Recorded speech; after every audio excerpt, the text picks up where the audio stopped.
పిల్లలకి పుస్తకాలు చదివే అలవాటు చేసేటప్పుడు ఏ పుస్తకాలు చదవాలో అలవాటు చేయాలి. అది చాలా అవసరం. తప్ప ఏదో బుక్ రీడింగ్ అని చెప్పి పనికిమాలిన పుస్తకాలన్నీ చదవడమే అలవాటు చేశారనుకోండి, ఉపయోగం ఏముంటుంది? నేను ఒక్క మాట అంటాను, మీరు నిజాయితీగా ఆలోచించండి. నేను ఎవరిని మనసు ఖేదపరచాలని నేను మాట్లాడటలేదు. మీరు ఇవాళ ఒక 5 రూపాయలు పెట్టి న్యూస్ పేపర్ కొంటే ఒక రోజంతా చదవచ్చు. అంత మెటీరియల్ ఉంటుంది అందులో ఎవరో ఒకళ్ళు ఎంతో మంది మాట్లాడిన ఉంటాయి. ఆ మాట్లాడిన మాటల్లో పనికొచ్చేది, మీ జీవితానికి ఆదర్శవంతంగా తీసుకోవలసిన మాట అన్నవి ఎన్ని కనపడుతుంటాయి. ఎంత పొల్లుంటుంది, ఎన్ని పనికొచ్చే మాటలు అందులో ఉంటాయి. కానీ మనం న్యూస్ పేపర్ చదవద్దని నేనన్ను, న్యూస్ పేపరే జీవితంగా బతుకుతాం. సంధ్యావందనం చేయడం ముఖ్యమా, న్యూస్ పేపర్ చదవడం ముఖ్యమా అంటే, ఒక్కసారి పేపర్ చూస్తానంటాడు. ఒక్కసారి పేపర్ చూస్తానని ఇలా పట్టుకున్నవాడు పేపర్ అంతా అయ్యాక 9ంటికి సంధ్యావందనానికి వెళ్తాడు. 9ంటికి సంధ్యావందనానికి వెళ్లే లోపల నీ మనసు ఏమైపోతుందంటే, ఇందులో ఉన్న విషయాలు చదివి నీ పక్షపాతాలకి అనుగుణంగా అది ఉద్వేగం చెందుతుంది. ఆ ఉద్వేగంలో నీ మనసు ధ్యానమనందు కుదురుకోదు. నువ్వు చేసిందేముంది అంటే, ఏది ముందు చెయ్యాలో ఏది వెనక చెయ్యాలో తెలియకపోవడం, ఏది శ్రేయస్సునిస్తుందో అది ఎక్కువ చదవకపోవడం, ఏది శ్రేయస్సుని ఇవ్వదో దాన్ని చాలా శ్రద్ధగా ఎక్కువసేపు చదవడం. ఏమిటి నువ్వు దానివల్ల నువ్వు పొందుతున్నది ఏమి అన్నావు అనుకోండి, నీకు ఉపకారం ఏమి ఉండదు. దానివల్ల ఏమీ ఉండదు ఉపకారం. వాడు వీడిని అన్నాడు, వీడు వాడిని అన్నాడు, వాడు వీడిని అన్నాడని వీడు వాడిని అన్నాడని మీరు మళ్ళీ కాఫీ తాగి చెప్పుకోవాలంతే. ఏమిటి ప్రయోజనం? ఏమీ ఉండదు. రామాయణంలో రాముడు ఏమన్నాడో చదివావా? ఎప్పుడు చదవడు. ఎప్పుడు టైం ఏదండి అంటాడు. రామాయణం అయోధ్యకాండ చదివారు ఏంటంటే ఎప్పుడన్నా 2-3 సర్గలు అన్నారు అనుకోండి, అబ్బాయి అంత టైం ఎక్కడ ఉంటుందండి నాకంటాడు. న్యూస్ పేపర్ చదివావా అని అడిగాను అనుకోండి, అసలు న్యూస్ పేపర్ చదవకపోతే నాకు ఆ రోజులా ఉండదండి అంటాడు. అనురక్తి అది పెంచుకోవద్దు. శ్రేయస్సునిచ్చే వాటి మీద నీవు ఎక్కువ సమయాన్ని వెచ్చించడం నేర్చుకో. ఇది మనకి తెలిస్తే యథార్థంగా 42 రోజులు అయ్యేటప్పటికీ ఇది అనుష్ఠానంలోకి వచ్చిందని గుర్తు ఏమిటంటే, రామకోటి రాసేటటువంటి పుస్తకాలు హరిప్రసాద్ గారు ముద్రణ చేసినవి సరిపోకుండా ఉండాలి కదా. భరతశత్రుఘ్నుల మధ్య ఉన్న అన్యోన్యత ఎంత గొప్పదంటే, భరతుడు ఎక్కడుంటే శత్రుఘ్నుడు అక్కడ ఉంటాడు. కథని కథగా వినండి అంతే. నేను అదే మీకు మనవి చేసింది. శ్రీరామాయణాన్ని మీరేం పెద్ద చిలవల పలవలు చెయ్యక్కర్లేదు. కథని కథగా వినండి, అది అమృత ఫలం అంతే. ఎందుకంటే అది జరిగిన కథ. వాల్మీకి మహర్షి ఆచమనం చేసి దర్శనం చేసి రాశారు. మళ్ళీ మీరెందుకు దానికి కొత్త వన్నెలద్దడం ఏం అక్కర్లేదు. ఉన్నవి వినండి చాలు. ఉన్నది వింటే మీకు అమృతం లభిస్తుంది. అవతార ప్రయోజనం నెరవేరడానికి కథ ఎలా బిగుస్తోందో చూడండి. ఇప్పుడు వీళ్ళిద్దరి మధ్య సఖ్యత ఉంది. మిగిలిపోయిన వాళ్ళిద్దరు ఎవరు? రామలక్ష్మణులు మిగిలిపోయారు. వాళ్ళిద్దరు ఎక్కడున్నారు? అయోధ్యలో ఉన్నారు. వాళ్ళిద్దరి భార్యలు ఎక్కడున్నారు? అయోధ్యలో ఉన్నారు. భరత శత్రుఘ్నుల భార్యలు ఎక్కడున్నారు? అయోధ్యలోనే ఉన్నారు. పంపించిన దశరథుడు ఏదైనా మనస్సులో వాళ్ళు ఇక్కడ ఉండడం ఇష్టం లేక పంపాడా? వెళ్ళిపోయిన వాళ్ళు పెళ్ళవగానే ఏదైనా మనసు మారి మనం ఇక్కడ ఎందుకు, మనం మేనమామ ఇంటికి వెళ్ళిపోదామని వెళ్ళారా? ఇప్పటి వరకు ఇలాంటి అనుమానాలు ఏం లేవు రామాయణంలో కదండి. రామాయణం జరుగుతున్నప్పుడు దశరథుడు అంతఃపురం పక్కింట్లో మీరు ఉన్నారని ఊహిస్తే లోకం విషయాలు మనకు ఎక్కువ కావాలి కాబట్టి మనం ఆ కోణంలో ఆలోచించినప్పుడు దశరథుడు వెళ్ళమన్నాడా? పెళ్ళవగానే ఏమైనా మార్పు వచ్చి ఎవరి గొడవ వాళ్ళు చూసుకుంటూ ఏమైనా భరత శత్రుఘ్నులు ఇద్దరు వేరే వెళ్ళారా? మళ్ళీ ఇందులో కొత్త గొడవ ఏమిటంటే, భరత శత్రుఘ్నులు అన్నదమ్ములు గారు, ఒక తల్లి బిడ్డలు కారు. నలుగురు ఒక తండ్రి బిడ్డలు గాని నలుగురు ముగ్గురు తల్లుల బిడ్డలు. ఇందులో రామలక్ష్మణులు ఓ తల్లి బిడ్డలు మిగిలిపోయి శత్రుఘ్నులు ఓ తల్లి బిడ్డలు వెళ్ళిపోతే ఏదో ప్రమాదాన్ని మీరు శంకించవచ్చు. రాముడి దగ్గర సుమిత్ర కొడుకున్నాడు, భరతుడి దగ్గర సుమిత్ర కొడుకే ఉన్నాడు. సుమిత్రకి 2 బిడ్డలు, లక్ష్మణుడు శత్రుఘ్నుడు. ఒకడు రాముడితో ఉన్నాడు, ఒకడు భరతుడితో ఉన్నాడు. ఒక తల్లి బిడ్డలే అయినా కూడా ఏమంటే రాజ్యం కదా, అధికారం కదా, వాళ్ళిద్దరి మధ్య మళ్ళీ పొసగలేదు. అందుకని ఒక ఆయన అటు చేరాడు, ఒక ఆయన ఇటు చేరాడు అనుకుందామా? అలా అనుమానం ఏమైనా ఉందా మీకు? ఊర్జిత కథోపేతంబు, ఆ కదలికలోనే ఎన్ని కదలికలు వచ్చాయో చూడండి ఆలోచనలు. భరతుడు ఒక్కడ కదిలితే శత్రుఘ్నుణ్ణి తీసుకుని వెళ్ళిపోతే ఎంత కదిలిందో చూడండి కథ, ఎన్ని ఆలోచనలు కదిలేయో చూడండి. ఇప్పటి వరకు అలా ఏమైనా అవకాశం ఉంది ఎక్కడైనా? లేదు. ఇంకిక్కడి నుంచి అన్నీ కదులుతుంటాయి లోపల. కాబట్టి ఇప్పుడు ఆ వెంటనే మహర్షి అంటారు, మాతులే నాశ్వపతిన చేత భరతుడు శత్రుఘ్నుణ్ణి కూడా తీసుకుని వెళ్ళినా భరతుడి మేనమామ అయిన యుధాజిత్తు వీడు కూడా ఎందుకు వీడితోటన్న భావన ఆయనకేం లేదు. ఈ ఇద్దరు పిల్లలకి యుధాజిత్ ఇంటికి వెళ్ళిపోయేటప్పుడు నేను అన్నయ్యతో వెళ్ళడం ఎందుకని శత్రుఘ్నుడికి లేదు, ఇప్పుడు తమ్ముడిని తీసుకెళ్ళడం ఎందుకని భరతుడికి లేదు. అంటే అందరి మనసులు నిర్మలంగానే ఉన్నాయా? మరి ఎందుకు తీసుకెళ్ళినట్టు యుధాజిత్తు? ఒక్క కారణం చేత మాత్రమే తీసుకెళ్ళాడు, మేనమామగా తన ముద్దు చెల్లించుకోవడానికి. అంతకన్నా నువ్వు అనుమానాలు ఏమీ పెట్టుకోవద్దు. మహర్షి వేసినటువంటి సంకేతం. నువ్వు అంతకన్నా ఏమైనా అనుమానాలు పెట్టేసుకుంటావేమో, అక్కర్లేదు. ఎందుకని? పుత్రస్నేహేన లాలిత మాతులే నాశ్వపతిన. అశ్వపతి యుధాజిత్తుకున్న మారుపేరు. కేవలం మేనమామల ముద్దు, మేలైన ముద్దు, తాతలకు తా ముద్దు, తాను అబ్బాయి అని జానపదం. మేనమామల ముద్దు మేలైన ముద్దు, అందుకని మేనమామ తీసుకెళ్ళాడు. వాళ్ళు వెళ్ళారు. వెళ్ళిన వాళ్ళు అక్కడికి వెళ్ళిపోయారు కదా పెళ్ళవగానే. మరి భార్యల మీద కానీ తండ్రి మీద కానీ వాళ్ళంత ప్రేమ లేని వాళ్ళ? మరి రామలక్ష్మణులు ఉన్నారు, వాళ్ళిద్దరు వెళ్ళిపోయారు. తల్లిదండ్రుల మీద ఏమండి మీరు ఏమైనా చెప్పండి కానీ రామలక్ష్మణులకి ప్రీతి ఎక్కువ, అందుకే వాళ్ళు పాపం ఎప్పుడు విడిచిపెట్టి వెళ్ళలేదు. వాళ్ళిద్దరూ మాత్రం చూడండి తగుదనమ్మా అని మేనమామ గారి ఇంటికి వెళ్ళిపోయారని మీరు అంటారేమో. వెంటనే మహర్షి అంటారు, సర్వ ఏవతు తస్యేష్ఠాః చత్వారః పురుషర్షభాః స్వశరీరాద్వినివృత్తాః చత్వార ఇవ బాహవః. దశరథ మహారాజు గారికి రామ లక్ష్మణ భరత శత్రుఘ్నులు నలుగురి యందు ఉన్నటువంటి ప్రీతి ఎటువంటిదంటే, తన శరీరములోనే ఉన్నటువంటి ఉత్పన్నమైన 4 బాహువుల యందు తనకి ఎలా సమానమైన ప్రేమ ఉంటుందో దశరథుడికి కూడా అలాగే నలుగురు కొడుకుల మీద సమానమైనటువంటి ప్రేమ ఉన్నది. అంతే తప్ప భరత శత్రుఘ్నుల మీద తక్కువ ప్రేమ, రామలక్ష్మణుల మీద తక్కువ ప్రేమ అలా ఏం ఆయనకి లేదు. ఆయన మేనమామ పిలిచాడు, పంపించాడు. రామలక్ష్మణులు ఉన్నారు. శత్రుఘ్నుడు ఎప్పుడు భరతుడిని విడిచిపెట్టి ఉండడు, వెళ్ళిపోయాడు. లక్ష్మణుడు రాముడిని విడిచిపెట్టి ఉండడు, రాముడితో పాటు అంతఃపురంలో ఉండిపోయాడు. అంతవరకే. కాబట్టి భ్రాతరౌ స్మరతాం వీరో వృద్ధం దశరథం నృపం. వెళ్ళిన భరత శత్రుఘ్నులు ఎప్పుడూ దశరథ మహారాజు గారిని తలుచుకుంటూ ఉంటారు. ఎందుకు తలుచుకుంటూ ఉంటారు అంటే, నాన్నగారు పెద్దవారు అయిపోయారు, అది కారణం. వృద్ధం, అరే నాన్నగారు పెద్దవారు అయిపోయారే, మనం మామయ్య ఇంటికి వచ్చాం, సంతోషంగా గడుపుతున్నాం. కానీ పెద్ద ఆయన పాపం నాన్నగారి దగ్గర మనం ఉంటే నాన్నగారు సంతోషించి ఉండేవారు, నాన్నగారికి మనం శుశ్రూష చేసి ఉండేవాళ్ళం, ఇక్కడికి వచ్చాం, పెద్దవారు నాన్నగారు ఎలా ఉన్నారో అని వాళ్ళు నాన్నగారిని తలుచుకుంటూ ఉంటారు తప్ప వాళ్ళకి ఇంకా ఏ విధమైనటువంటి అన్యమైన ఆలోచన వాళ్ళకి లేదు. దశరథుడికి ఉన్నట్టు కనపడదు, యుధాజిత్తుకి లేదు, రామలక్ష్మణులకి లేదు, కానీ కదిలారు.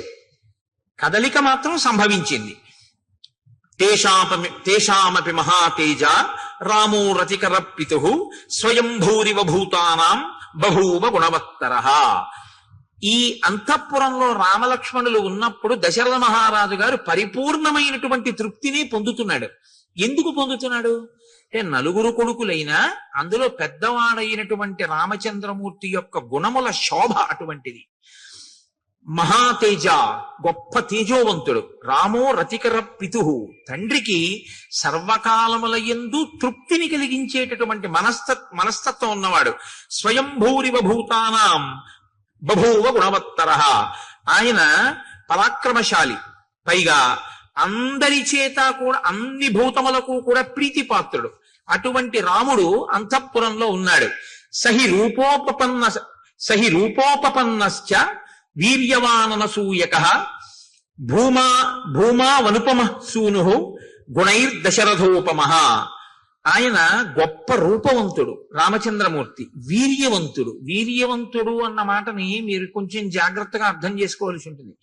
వీర్యవాన్ అని సంస్కృతంలో ఎందుకంటారంటే, వీర్యవాన్ అంటే అర్థం ఏంటంటే, శత్రువులతో యుద్ధం చేసేటప్పుడు తాను లోపల ఏ విధంగానూ నీరసపడకుండా, అంటే 1000 మంది వచ్చి మీద పడ్డారనుకోండి, కొట్టేస్తే మళ్ళీ 1000 మంది వచ్చారనుకోండి, ఇలా ఎంతసేపు యుద్ధం చేయని, ఇలా వచ్చి మీద పడుతూనే ఉన్నారని లోపల తాను కుందకుండా ఎంతో ప్రీతితో రెట్టించిన ఉత్సాహంతో లోపల తనని తాను నిలబెట్టుకుంటూ ఎదుటివాడితో పోరాటం చెయ్యగలిగినటువంటి వీరుణ్ణి వీర్యవాన్ అని పిలుస్తారు. కాబట్టి అటువంటి వీర్యవంతుడైన, అనసూయక, ఇతరుల మీద అసూయతో ఉండేటటువంటి లక్షణం ఉన్నటువంటి వాడు కాడు. భూమా అనుపమ సూనుహు, ఈయన పోల్చి చెప్పడానికి వీలు లేనటువంటి కుమారుడు. గుణైర్ దశరథోపమః, దశరథుని యొక్క కుమారుడైనటువంటి రామచంద్రమూర్తి అన్ని గుణముల చేత శోభించి అందరి యొక్క మన్ననలను పొంది ఉన్నాడు. అంటే ఇప్పుడు మీరు ఒక విషయాన్ని గుర్తుపెట్టుకోవాలంటే, రాముడు పుట్టినప్పుడు ఇవన్నీ చెప్పారు కదా, ఇప్పుడు ఎందుకు చెప్తున్నారు ఇప్పుడు మళ్ళీ అయోధ్యకాండలో? ఇది మహర్షి ఊరకనే చెప్తున్న మాటలు కావు. ఇప్పుడు రాముడు పెద్దవాడయ్యాడు, ఇప్పుడు రాముడు యవ్వనంలో ఉన్నాడు, ఇప్పుడు రాముడు గృహస్థాశ్రమంలో ఉన్నాడు, ఇప్పుడు రాముడు భార్యాయుతుడై ఉన్నాడు, ఇప్పుడు రాముడు పెద్దవాడయ్యాడు. పెద్దవాడైనటువంటి రాముడు తన గుణముల చేత ప్రజలతోటి ఏమనిపించుకుంటున్నాడు? పెద్దవాడైన రాముడు గురువుల యొక్క హృదయంలో ఎలా ఉన్నాడు? పెద్దవాడైన రాముడు బ్రాహ్మణుల యొక్క హృదయంలో ఎలా ఉన్నాడు? పెద్దవాడైన రాముడు విద్వాంసుల హృదయంలో ఎలా ఉన్నాడు? పెద్దవాడైన రాముడు ఏమీ తెలియనటువంటి ఆడవాళ్ల యొక్క మనసులలో ఎలా ఉన్నాడు? ఆడవాళ్ల మనసులలో అన్న మాట నేను ప్రత్యేకంగా ఎందుకంటున్నానంటే, వాళ్ళు కేవలం ఇంటికి పరిమితమై కేవలం భర్తని అనుగమించేటటువంటి పాతివృత్యము కలిగినటువంటి స్త్రీలు కాబట్టి అసలు పరపురుషుడి గురించి ఆలోచనే ఉండదు. అటువంటి వాళ్ళు తన భర్త తన బిడ్డల గురించి మాత్రమే ఆలోచించే లక్షణం ఉండేటంతగా శుద్ధమైన మనస్సుతో ఉండేటటువంటి తరుణ వయస్సులో ఉన్న స్త్రీలు, అంటే యవ్వనంలో ఉన్నవారు వృద్ధులైన వారు కూడా రాముడి గురించి ఏమనుకుంటుంటారు. ఇది రాముడు యవ్వనంలోకి వచ్చే లోపల గెలుచుకున్న మనసుల యొక్క స్థితి. ఎంతమందితో ఆయన సమన్వయమయ్యాడో, ఎంతమంది మనసు చూరగొన్నాడో, ఎంతమంది మనసు చూరగొనలేకపోయాడో మీరు చూడాలి. ఎందుకంటే మీరు ఒకటి చూడండి, లోకంలో ఏ ఒక్కడూ అందరి మనసు చూరగొనడం అనేటటువంటిది సంభవం అయ్యే విషయం ఎప్పుడూ కాదు, ఎప్పుడూ కాదు, రాముడికి కూడా కాదు. మీరు చాలా జాగ్రత్తగా చెప్పాలి ఆ మాట. ఎందుకో తెలుసా? మహర్షి ఈ సర్గలో ఏం చెప్తారంటే, రాముణ్ణి మెచ్చుకోని వాడు లేడు అని చెప్తారు. కొన్ని సర్గలు దాటగానే ఎవ్వరికీ కనపడనన్ని అవగుణములు మందరికి కనపడ్డాయి. అంటే ఉన్నదా లేదా ఒక్కతైనా? ఆ తర్వాత ఆయన వల్ల భయపడవలసిన స్థితిగా కైకమ్మకి కనపడింది. ఒకరిద్దరయ్యారా లేదా? కాబట్టి మీ ప్రయత్నంతో మీరు గెలుచుకోవడం సాధ్యం కాదు. మీ మంచితనాన్ని అర్థం చేసుకోగలిగిన స్థితి కూడా లోకానికి ఉండాలి. అప్పుడు మీరు అందరితో మంచివారని పెంచుకుంటారు. కానీ నేను ఏ తప్పు చేశానని నన్ను చెడ్డవాడన్నాడండి అని మీరు బాధపడకూడదు. ఎందుకంటే అది వాళ్ళ సంస్కారం, అంతే. మీరేం చేస్తారు దానికి? రాముడు అంత జాగ్రత్త తీసుకున్నాడు. ఊరుకున్నాడా రజకుడు? ఎక్కడో ఏడాది పాటు సీతమ్మ తల్లిని రావణాసురుడు కొలువు కూటంలో ఉన్నదాన్ని తీసుకొచ్చి ఏలుకున్నటువంటి వెర్రి రాముడు నేనటువంటి వాణ్ణి కానన్నాడు. అన్నాడా లేదా? అగ్ని పరీక్ష చేస్తే మాత్రం ఊరుకున్నాడా? అనేవాడు అంటూనే ఉంటాడు. ఆ అన్నవాడు ఎన్నాళ్ళు అన్నాడని అడిగారు. పుర్రె మారిపోయిందేమో కానీ వాడికి ఆ వాచాలత్వం అలవాటు ఉండిపోయి ఆయన ద్వాపరయుగం వరకు అంటూనే ఉన్నాడు. ఆఖరికి కృష్ణుడు కనబడితే కూడా అన్నాడు. అంటే అప్పుడు పక్కనున్న బలరాముడు అన్నాడు, ఈ అలవాటు ఇవ్వాల్టిది కాదన్నాయా, నువ్వు రాముడుగా ఉన్నప్పటి నుంచి ఉందిరా తమ్ముడు. అప్పుడు ఇలాగే వాగాడు వదిన మీద. ఇహ ఈ పుర్రి తనంత తాను మారదు, ఈ పుర్రి నువ్వు పగలగొట్టే అన్నాడు. అంటే అప్పుడు కృష్ణుడు పగలగొట్టేశాడు ఆ పుర్రి. అంత మౌఢ్యంతో ఉంటారు ఒక్కొక్కళ్ళు. కాబట్టి వాళ్ళకి మీరు మంచి అవ్వాలి అని మీరు కోరుకోకూడదు కూడా. మీరు ధర్మపదంలో ఉన్నారా లేరా? అంతేగాని నాకు 198 మందే మంచివారు అన్నారండి, 2 ఓట్లు రాలేదని దాని గురించి బాధపడిపోకూడదు. అలా ఉండదు లోకంలో. ధర్మాన్ని మీరు పట్టుకున్నారా లేదా అంతవరకు. కాబట్టి నతు నిత్యం ప్రశంతాత్మ మృదుపూర్వంతు భాషతే ఉచ్యమానోపి పరుషం నోత్తరం ప్రతిపద్యతే. రాముడి గురించి వినడం అంటే గృహస్థాశ్రమంలో ఉన్నవాడు నేర్చుకోవలసిన విషయాన్ని మీరు పట్టుకోవలసి ఉంటుంది. సతు నిత్యం ప్రశాంతాత్మ, ఆయన ఎప్పుడూ ప్రశాంతమైనటువంటి స్థితిలో ఉంటాడు. ఇది కొంచెం మీరు జాగ్రత్తగా పట్టుకోవాలి. నేను ప్రశాంతంగా ఉన్నానండి, మీరు వచ్చి నన్ను తిట్టారు, నా మనసు పాడైపోయింది. ఇప్పుడు బాగా గుర్తుపట్టండి, నేను మీ తిట్లు పుచ్చుకోలేదు, ఏమైంది? మీరు పాడయ్యారు కదా. ఇన్ని తిట్టినా వాడు చూడరా హాయిగా వెళ్ళిపోతున్నాడు, వాడు ఏం పట్టించుకోవడం, ఇంకా బీపీ మీకే వస్తుంది కదా. అంటే ఏది పుచ్చుకోవచ్చో ఏది పుచ్చుకోకూడదో దాన్ని, పుచ్చుకోవలసిన దాన్ని పుచ్చుకోక్కర్లేదనుకున్న దాన్ని పుచ్చుకోక్కర్లేకుండా పక్కగా వదిలేయగలిగిన ప్రజ్ఞ, అంటే అది సద్విమర్శ అయి మంచి అయితే పుచ్చుకుని, అప్పుడు అది మీరు తీసుకోవాలి. ఇది మనం మార్చుకోవలసింది అనుకుంటే పుచ్చుకుని మార్చుకుంటారు, బాధపడవలసిన అవసరం ఉంది. ఇది మనం పుచ్చుకోవలసిన అవసరం ఉన్నది కాదు అనుకుంటే మీరు దాన్ని వదిలిపెట్టేస్తారు. ఇప్పుడు బాధపడవలసిన అవసరమే ఉంది. మీరు పట్టుకున్నారా లేదో? అలా ఉంటే మీరు ప్రశాంతాత్మ. అలా కాకుండా మీకు పనికొచ్చేదే చెప్పాడు ఒక ఆయన, ఏమండి అలా ఉండకండి, కొంచెం మీరు అనుకుంటున్నారు కానీ కాస్త మీరు అలా ఉండడం వల్ల ఇబ్బంది ఉంటుంది, మీరు కొంచెం ఆ పద్ధతి మార్చుకుని ఇలా ఉండండి అన్నాడు. మీరు కొంచెం పరిశీలన చేస్తే నిజమే, నేను అలా చేయడం కన్నా ఇలా చేస్తే బాగుంటుందేమో అనిపించింది. అప్పుడు మీరు అలా చేయండి, ప్రశాంతాత్మ. మీరు నాకు ఆయన చెప్పడం ఏమిటి, నాకు నన్ను ఆయన అలా అనడం ఏమిటి అని పీక్కున్నాను అనుకోండి, అశాంతాత్మ, అశాంతి. ఇప్పుడు అది మనం పుచ్చుకోవలసింది లేదు, ఆయనకి తెలియదు పాపం, ఏం మాట్లాడాలో తెలియదు కాబట్టి ఏదో మాట్లాడాలనుకుని మాట్లాడేశాడు అంతే. కాబట్టి దాని గురించి పెద్ద చింత లేదు, వదిలిపెట్టి అక్కడతో. ఇప్పుడు ప్రశాంతాత్మ కదా. ఇది మిమ్మల్ని బట్టి ప్రశాంతాత్మ కానీ పక్కవాడిని బట్టి ప్రశాంతాత్మ ఎప్పుడూ ఉండదు. అలా అయితే నేను ఏం చేయాలో తెలుసా అండి, అసలు మనిషి అన్నవాడు కనపడని చోటుకు పారిపోవాలి నేను ప్రశాంతంగా ఉండాలంటే. అది సంభవం అండి గృహస్థాశ్రమంలో. తెల్లారులేస్తే కొడుకుంటాడు, భార్య ఉంటుంది, బిడ్డలు ఉంటారు, పాలవాడు ఉంటాడు, పూలవాడు ఉంటాడు, ఉద్యోగానికి వెడతాం, అధికారులు ఉంటారు, అందరూ ఉంటారు. అందరితోటి సమన్వయం అవ్వాలి. అందరితోనూ సమన్వయం అవుతూ మీరు ప్రశాంతాత్మ. అలా ఉండాలంటే ఇది మీకు రావాలి, మీకొస్తే మీరు ప్రశాంతాత్మ. రాముడు ప్రశాంతాత్మ, ఇది పట్టుకోండి బాగా. ఇప్పుడు రాముడు ఏది పుచ్చుకోవాలో అది పుచ్చుకుంటాడు, ఇది అక్కర్లేదనుకుని వదిలేస్తాడు. అందులో ఆయన ఇప్పుడు అలాగే ఉంటాడు. ఉండని వాళ్ళు ఎవరంటే ఇన్నన్నా అలా ఉన్నాడని బాధపడేవాడు, ఇంత చెప్పినా మార్చుకోలేదని బాధపడేవాడు, లేకపోతే నే చెప్తే మార్చుకున్నాడని పొంగిపోయేవాడు. మీరు పట్టుకున్నారో లేదో? ఆయన మార్చుకున్నాడండి, ఆయనండి నీ చెప్తేనే మార్చుకున్నాడని వీడు పొంగిపోయాడు. ఇప్పుడు పొంగు వీడిది, ఆయన ఏం లేదు, ఆయన ప్రశాంతాత్మ. నేను చెప్పానండి, ఆయన వినలేదు, వీడు కుంగిపోయాడు, కుంగిపోయింది వీణ, ఆయనకేం లేదు, ప్రశాంతాత్మ. పొంగు కుంగు నీకొస్తున్నాయి, ఆయనకేం లేదు. రామాయణంలో కదలికలు ఇలా ఉంటాయి, కదలని వాడెవరు, ఇది ఎంత గుంభనంగా చెప్తాయో చూడండి శ్లోకాలు. ఇది రాముడికా మీకు కూడానా? మీకు కూడా. రక్తపోటు ఎందుకు వచ్చింది అంటే ఆందోళన వలన. ఆందోళన వల్ల ఎందుకు వచ్చింది అంటే ప్రతి చిన్న విషయానికి కదిలిపోతాడు.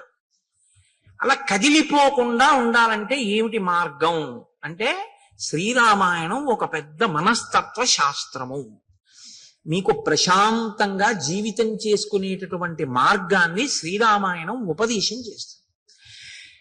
అలా ఉండడానికి ఏం చేస్తూ ఉంటాడండి ప్రశాంతాత్మ? మృదుపూర్వంతు భాషతే, చాలా మృదువుగా మాట్లాడతాడు.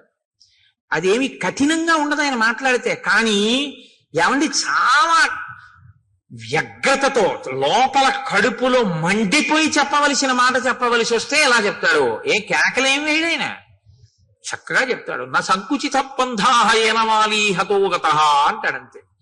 వాలి విడిపోయిన మార్గం మూసుకుపోలేదని సుగ్రీవుడికి చెప్పు.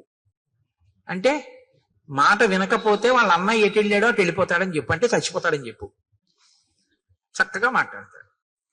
ఎంత అందంగా మాట్లాడతాడో. ఎవరో సరే ఎందుకులేండి, ఇప్పుడు ఏదో రామాయణం మృదువుగా మాట్లాడుతూ మృదువుగా మాట్లాడేదానికి కఠినంగా మాట్లాడే ఉదాహరణ నేను చెప్పడం ఎందుకు. కాబట్టి మృదుపూర్వంతు భాషతే, మృదువుగా మాట్లాడతాడు. కాబట్టి ఆయన లోపల కదలడు. ఒకవేళ నిష్కారణంగా ఎవడో కటువుగా మాట్లాడితే మరి అప్పుడు ఏం చేస్తాడండి? ఉచ్యమానోపి పరుషం నోత్తరం ప్రతిపద్యతే. అవతల వాడు చాలా ఉద్రేకంగా మాట్లాడుతున్నాడు, ఇప్పుడు తాను కాని మళ్ళీ మాట్లాడితే అది ఖచ్చితంగా ఉద్రేకానికే వెళుతుంది. అప్పుడు ఆయన మాట్లాడు, ఆయన మౌనంగా ఉంటాడు. ఆయన మౌనంగా ఉండి అవతల వాడిని బాగా మాట్లాడనిస్తాడు. ఎంత ఉద్రేకపడగలడో అంత ఉద్రేకపడనిస్తాడు. ఆయన నిశ్శబ్దంగా అవేం పుచ్చుకోడు. పుచ్చుకుంటే కదండి వచ్చిన బాధ. ఇప్పుడు నన్ను తిట్టాలని మీరు అనుకున్నారనుకోండి, అనుకుని నన్ను తిట్టేశారు, కానీ నేను అప్పుడు నిద్రపోతున్నాను. ఏమైనా ప్రయోజనం ఉందా? మీరు తిట్టారని కూడా నాకు తెలియదు. లేచుండి నేను పుచ్చుకోపోయినా అంతే. మీరు 1000 రూపాయలు ఇస్తే నేను పుచ్చుకోలేదనుకోండి, నేను ఆయనకి 1000 రూపాయలు ఇచ్చానంటే మీరు అనగలరా? నేను పుచ్చుకుంటే కదా మీరు నాకు ఇచ్చినట్టు. మీరు తిట్టారు, మీరు తిట్టానని మీరు అనుకునే ఉద్రేకపడాలంతే, నేను పుచ్చుకుంటే కదా. ఇది రాముని యొక్క స్వభావం. ఇది యథార్థానికి ఏమిటంటే, రాముడు అలా ఉన్నాడంటే ప్రశాంతాత్మ, నువ్వు కూడా అలా ఉండాలనుందా? రాముడు ఇలా ఉన్నాడు, నువ్వు అలా ఉండు.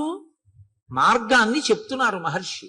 ఎందుకంటే గృహస్థాశ్రమంలో మనం వివిధమైనటువంటి వ్యక్తులతోటి ఆ సందర్భంలోకి వస్తాం. నాకు ఒక మిత్రుడు ఉండేవాడు, ఎప్పుడు ఎవరినో ఒకళ్ళని తిట్టేవాడు. రోజు ఆఫీసులో రోజు దెబ్బలాడేవాడు. మొన్న మా అమ్మాయి పెళ్లి భోజనానికి వస్తే నేను అన్నాను కూడా, నీ గురించి ఉపన్యాసంలో చెప్తున్నాను ఆయన ఈ మధ్యని. అంటే అతను అన్నాడు, నేను రోజున అన్నాను, ఏమయ్యా నువ్వు రోజు ఎవరో ఒకరితో దెబ్బలాడతావు కదా, అసలు ఎవ్వరూ దెబ్బలాడకుండా నువ్వు దెబ్బలాడినా మౌనంగా ఉన్నారనుకో, ఏం చేస్తావయ్యా, ఎలా దెబ్బలాడతావు అన్నాను. దెబ్బలాడకపోతే నాకు నిద్ర పట్టదండి కోటేశ్వరారని. మరి దెబ్బలాడకపోతే ఎవ్వరూ దెబ్బలాడకుండా అందరూ మౌనంగా ఉన్నారు, నువ్వేమన్నా ఊరుకున్నారు, ఏం చేస్తావు అన్నాను. మా ఆవిడితో దెబ్బలాడతాను. మీ ఆవిడ దెబ్బలాడకపోతే అన్నాను. మా ఆవిడితో ఎలా దెబ్బలాడాలో నాకు తెలుసాను. నేను తెల్లబోయాను, ఎలా దెబ్బలాడతావు అన్నాను. ఆవిడని ఎలా దెబ్బలాడగలవు నువ్వు ఆవిడితో అన్నాను. ఏముంది, ఇంటికి వెళ్ళి అడుగుతాను, ఉత్తరాలు ఏమైనా వచ్చాయా అని అడుగుతాను. వచ్చాయి అందనుకోండి. కన్యాదానం ఎందుకు చేశాడు మీ నాన్న? కన్యాదానం చేసి నాతో పంపడం ఎందుకు, రోజుకో ఉత్తరం రాయడం ఎందుకు, నీకేమో పుట్టింటి మీద వ్యామోహం కల్పించడం ఎందుకు, నిమిషానికోసారి నువ్వు పుట్టింటికి ఎడతాను అనిపించేటట్టుగా చేయడం ఎందుకు, ఎందుకు ఆపాటి దానికి ఆ పుట్టింట్లోనే ఉంచుకోపోయాడా, ఎందుకు ఇచ్చినట్టు పిల్లనని చెప్పి ఆయన దానికి కాని దానికి చెలరైపోతాను అలా మెట్ల మీద. ఆవిడ కోపం వచ్చేదో అంటుంది. నేనన్నాను, మరి ఉత్తరం రాయిపోతే అన్నాను. కన్యాదానం చేసేసాడుగా, ఇంకా ఏమైపోతాయి ఆయనకి ఎందుకు, ఓ క్షేమంగా ఉన్నావా ఏమిటని కూడా ఉత్తరం రాయడు. ఎంత గొప్ప నాన్నే మీ నాన్న అంటానన్నాడు. అయ్య బాబోయ్ నాయన నీతో చాలా కష్టం రా అన్నాడు. కాబట్టి అలా ఉన్నాననుకోండి, మీరేం చేస్తారు దానికి? అప్పుడు రాముడు ఏం చేస్తాడంటే మౌనంగా ఉంటాడు అన్నారు మహర్షి. నోత్తరం ప్రతిపద్యతే, ఏమీ మాట్లాడ్డు, నిశ్శబ్దంగా ఉంటాడు. ఆయన నిశ్శబ్దంగా, నేను మాట్లాడను, జవాబు చెప్పను ఇప్పుడు, అంతే, అలా ఉంటాడు. కథంచిదుపకారేణ కృతే నైకేన తుష్యతి నస్మరత్యపకారాణం శతమప్యాత్మవర్తయ. కథంచిదుపకారేణ, కథంచి అంటే కావాలని చేసింది కాదు, అనుకోకుండా చేసిన ఉపకారం. అనుకోకుండా ఆయన వల్ల ఒక ఉపకారం జరిగింది, కావాలని చేద్దామని చేసిన ఉపకారం ఏం కాదది. కథంచిదుపకారేణ కృతే నైకేన తుష్యతి, అలాంటి ఉపకారం ఒక్కటైనా సరే ఎంతో సంతోషపడిపోతాట. గుర్తుపెట్టుకుని ఆయనండి నాకు ఈ ఉపకారం చేశారు, ఆయనండి నాకు ఈ ఉపకారం చేశారంటట. నిజంగా ఆయన ఏం కావాలని ఏం చేయలేదు. ఏదో రాముడు నేను ఓ దగ్గర కూర్చున్నాం అనుకోండి, రాముడు టికెట్ కొనుక్కుందామని ఎడుతున్నాడు, రాముడి పెట్టి నా పెట్టి పక్కన పెట్టాడు, నాకేం చెప్పలేదు, వెళ్ళిపోయాడు. ఈలోగా ఓ దొంగ అటుగా వచ్చాడు, ఆ పెట్టి పట్టుకెడదాం అనుకుని నా పెట్టి అనుకుని పట్టుకెళ్ళలేదు, పక్క వాళ్ళ పెట్టి పట్టుకుని నిలబోపోయాడు, పట్టుకున్నారు, కొట్టారు. కొడుతుంటే అసలు నేను ఆ పెట్టి జోలికి వెళ్దాం అనుకున్నాను, ఆ పెట్టి ఎట్టుకుపోతే పోయేది, టికెట్ కోసం వెళ్ళాడు, ఆయన పెట్టి అనుకుని నేను ఎత్తుకుపోలేదు అన్నాడు. ఇప్పుడు రాముడు అనుకుంటాట, నేను ఆయనకి అప్పజెప్పపోయినా నా పెట్టె ఆయన పెట్టె పక్కన పెట్టడం వల్ల నా పెట్టె దొంగతనం కాకుండా రక్షింపబడింది. ఇప్పుడు నేనేమైనా రక్షించాను ఆయన పెట్టెని? ఆయన నాకు అప్పజెప్పాడా, నేను రక్షించానా? నేను రక్షించలేదు. ఆయన పెట్టె నా పెట్టె పక్కన పెట్టాడు, దొంగలు అనుకున్నాడు, ఆ 2 పెట్లు నావనుకుని. నీ చెయ్యాలని చెయ్యకపోయినా ఉపకారం నా వలన అనుకోకుండా ఒక ఉపకారం జరిగినంత మాత్రం చేత దాన్ని తలుచుకో మహానుభావుడు ఎంత ఉపకారం చేశాడో అని కృతజ్ఞతతో పొంగిపోతుంటాట రాముడు. కథంచిదుపకారేణ కృతేనైకేన తుష్యతి నస్మరత్యపకారాణం శతమప్యాత్మవర్తయ. కావాలని 100 అపకారాలు చేశాడు వాడు, చిరునవ్వు నవ్వుతాడు అది గుర్తొచ్చినప్పుడు. ఇచ్చేవాడు పాన్లిద్దరూ తెలియనితనం, ఏం చేస్తాం అమాయకత్వం అంటే అంతే. అంతేకాని అది తలుచుకుని వ్యగ్రత పడిపోతాడు. ఎంత పని చేసేశాడు, ఎంత పని చేసేశాడని దాని మీద పీకేసుకుని ఆందోళన పడిపోట. మీరు చూడండి, రామాయణం విన్నంత తేలిక కాదు. కొందరి ఇళ్లలో ఒకసారి దయానంద సరస్వతి మహారాజ్ దగ్గరికి ఒక ఆవిడ వెళ్ళి ఓ మాట అడిగారు. మీరు భగవద్భక్తి కలిగినటువంటి వాళ్ళ వల్ల ప్రశాంతత ఉంటుందంటారు. మా అత్తగారు ప్రతిరోజు 2 గంటలు పూజ చేస్తుంది, మిగిలిన 22 గంటలు తిరుగుతూనే ఉంటుంది. మరి 2 గంటల పూజ వల్ల ఉపయోగం ఏమిటని అడిగింది ఆవిడ. అంటే దయానంద సరస్వతి అన్నారు, ఆ పూజ వల్ల నువ్వు 2 గంటలు ప్రశాంతంగా ఉండడమే. కాబట్టి శతమప్యాత్మవత్తయ, 100 తప్పులైనా సరే రాముడు పట్టించుకోట. ఆత్మవత్తయ, తాను ఆ స్థితిలో ఉంటాడు కాబట్టి అవతల వాళ్ళ అమాయకత్వాన్ని క్షమించేస్తాడు. మా అబ్బాయి అండి, నేను తొడ మీద కూర్చోబెట్టుకుంటే వాడు లాగి నన్ను లెంపకాయ కొట్టాడు. చిన్న పిల్లాడు, వాడికి ఏం తెలుసు? వాడికి నాన్నగారి గడ్డం చూసాడు, దేవుడు కొత్తగా నాన్నగారి గడ్డం పెంచారు అనుకున్నాడు. ఆ గడ్డం పట్టుకోపోయి ఓ లెంపకాయ కొట్టాడు. చుర్రు మంది నాకు. నేను లాగి లెంపకాయ కొడతానా? ఆ చెయ్యి తీసి, అమాయకత్వం తెలియదు పిల్లాడికి, ఇలా అన్నాడు. ఎంత దెబ్బ తగిలిందిరా అని ఓ ముద్దు పెట్టుకుని, నాన్న కొట్టకు అన్న 2 చేతులు నా చేతితో పట్టుకుంటాను కాసేపు. అలా కొట్టకూడదు. దెబ్బ తగిలించి చూసా, నీ పెట్టిందా లేదా? ఎందుకు మన్నించగలిగాను? నా బిడ్డ అమాయకుడు, వాడికి ఏం తెలుసు? వాడికి ఏం తెలుసు పాపం, పోలేండు, ఏదో వాడికి ఏం తెలుసు, ఏదో అలా చేశాడు అన్నారనుకోండి, మీరు ప్రశాంతంగా ఉంటారు. అవతల వాడి యొక్క అజ్ఞానము మన్నింపబడింది. అందుకే పెద్దలు ఏం చెప్తారంటే, 3 నీకు తెలిసి ఉంటే నీకు ఇబ్బంది ఉండదంటారు. లోకంలో నీతో సమానులు కనపడతారు, నీకన్నా అధికులు కనపడతారు, నీకన్నా తక్కువ వాళ్ళు కనపడతారు. ఈ 3 లేకుండా అసలు నువ్వు సమాజంలో తిరగడం కుదరదు. అసలు ఈ 3 విషయంలో మీరు లోపల ఏదైనా బయాస్ అంటారు ఇంగ్లీష్ లో, అన్యథా మనసులో భావం ఉందనుకోండి, మీరు ఇమడలేరు, ఇబ్బంది పడిపోతారు. మీరు ఒక చోటికి వెళ్ళారంటే మీతో సమానులు ఉంటారు, మీకన్నా కింద వాళ్ళు ఉంటారు, మీకన్నా పై వాళ్ళు ఎప్పుడూ ఉంటారు. మీరు చదువుకుంటుంటే మీకన్నా బాగా చదివే వాళ్ళు ఉంటారు, మీతో సమానులు ఉంటారు, మీ అంత చదవలేని వాళ్ళు ఉంటారు. శాస్త్రం ఎప్పుడు ఏం చెప్తుందంటే, ఈ 3 పట్ల నిశ్చితాభిప్రాయం ఉండాలి నీకు. నీతో సమానులు గౌరవం, నీతో సమానులైనటువంటి వారి యందు ఆదరం ఉండాలి, ప్రేమ, కలిసి తిరిగేటటువంటి సుహృత్ సంబంధం ఉండాలి. నీకన్నా ఉన్నతులు గౌరవం ఉండాలి. మహానుభావుడు ఎంత సాధన చేశాడో, నాకన్నా అంత పైమెట్టు మీద నించున్నాడు. ఆయన్ని మనం చూసి నమస్కారం చేసి ఆయనలా మనం కూడా అవ్వాలని నువ్వు గౌరవించగలగాలి.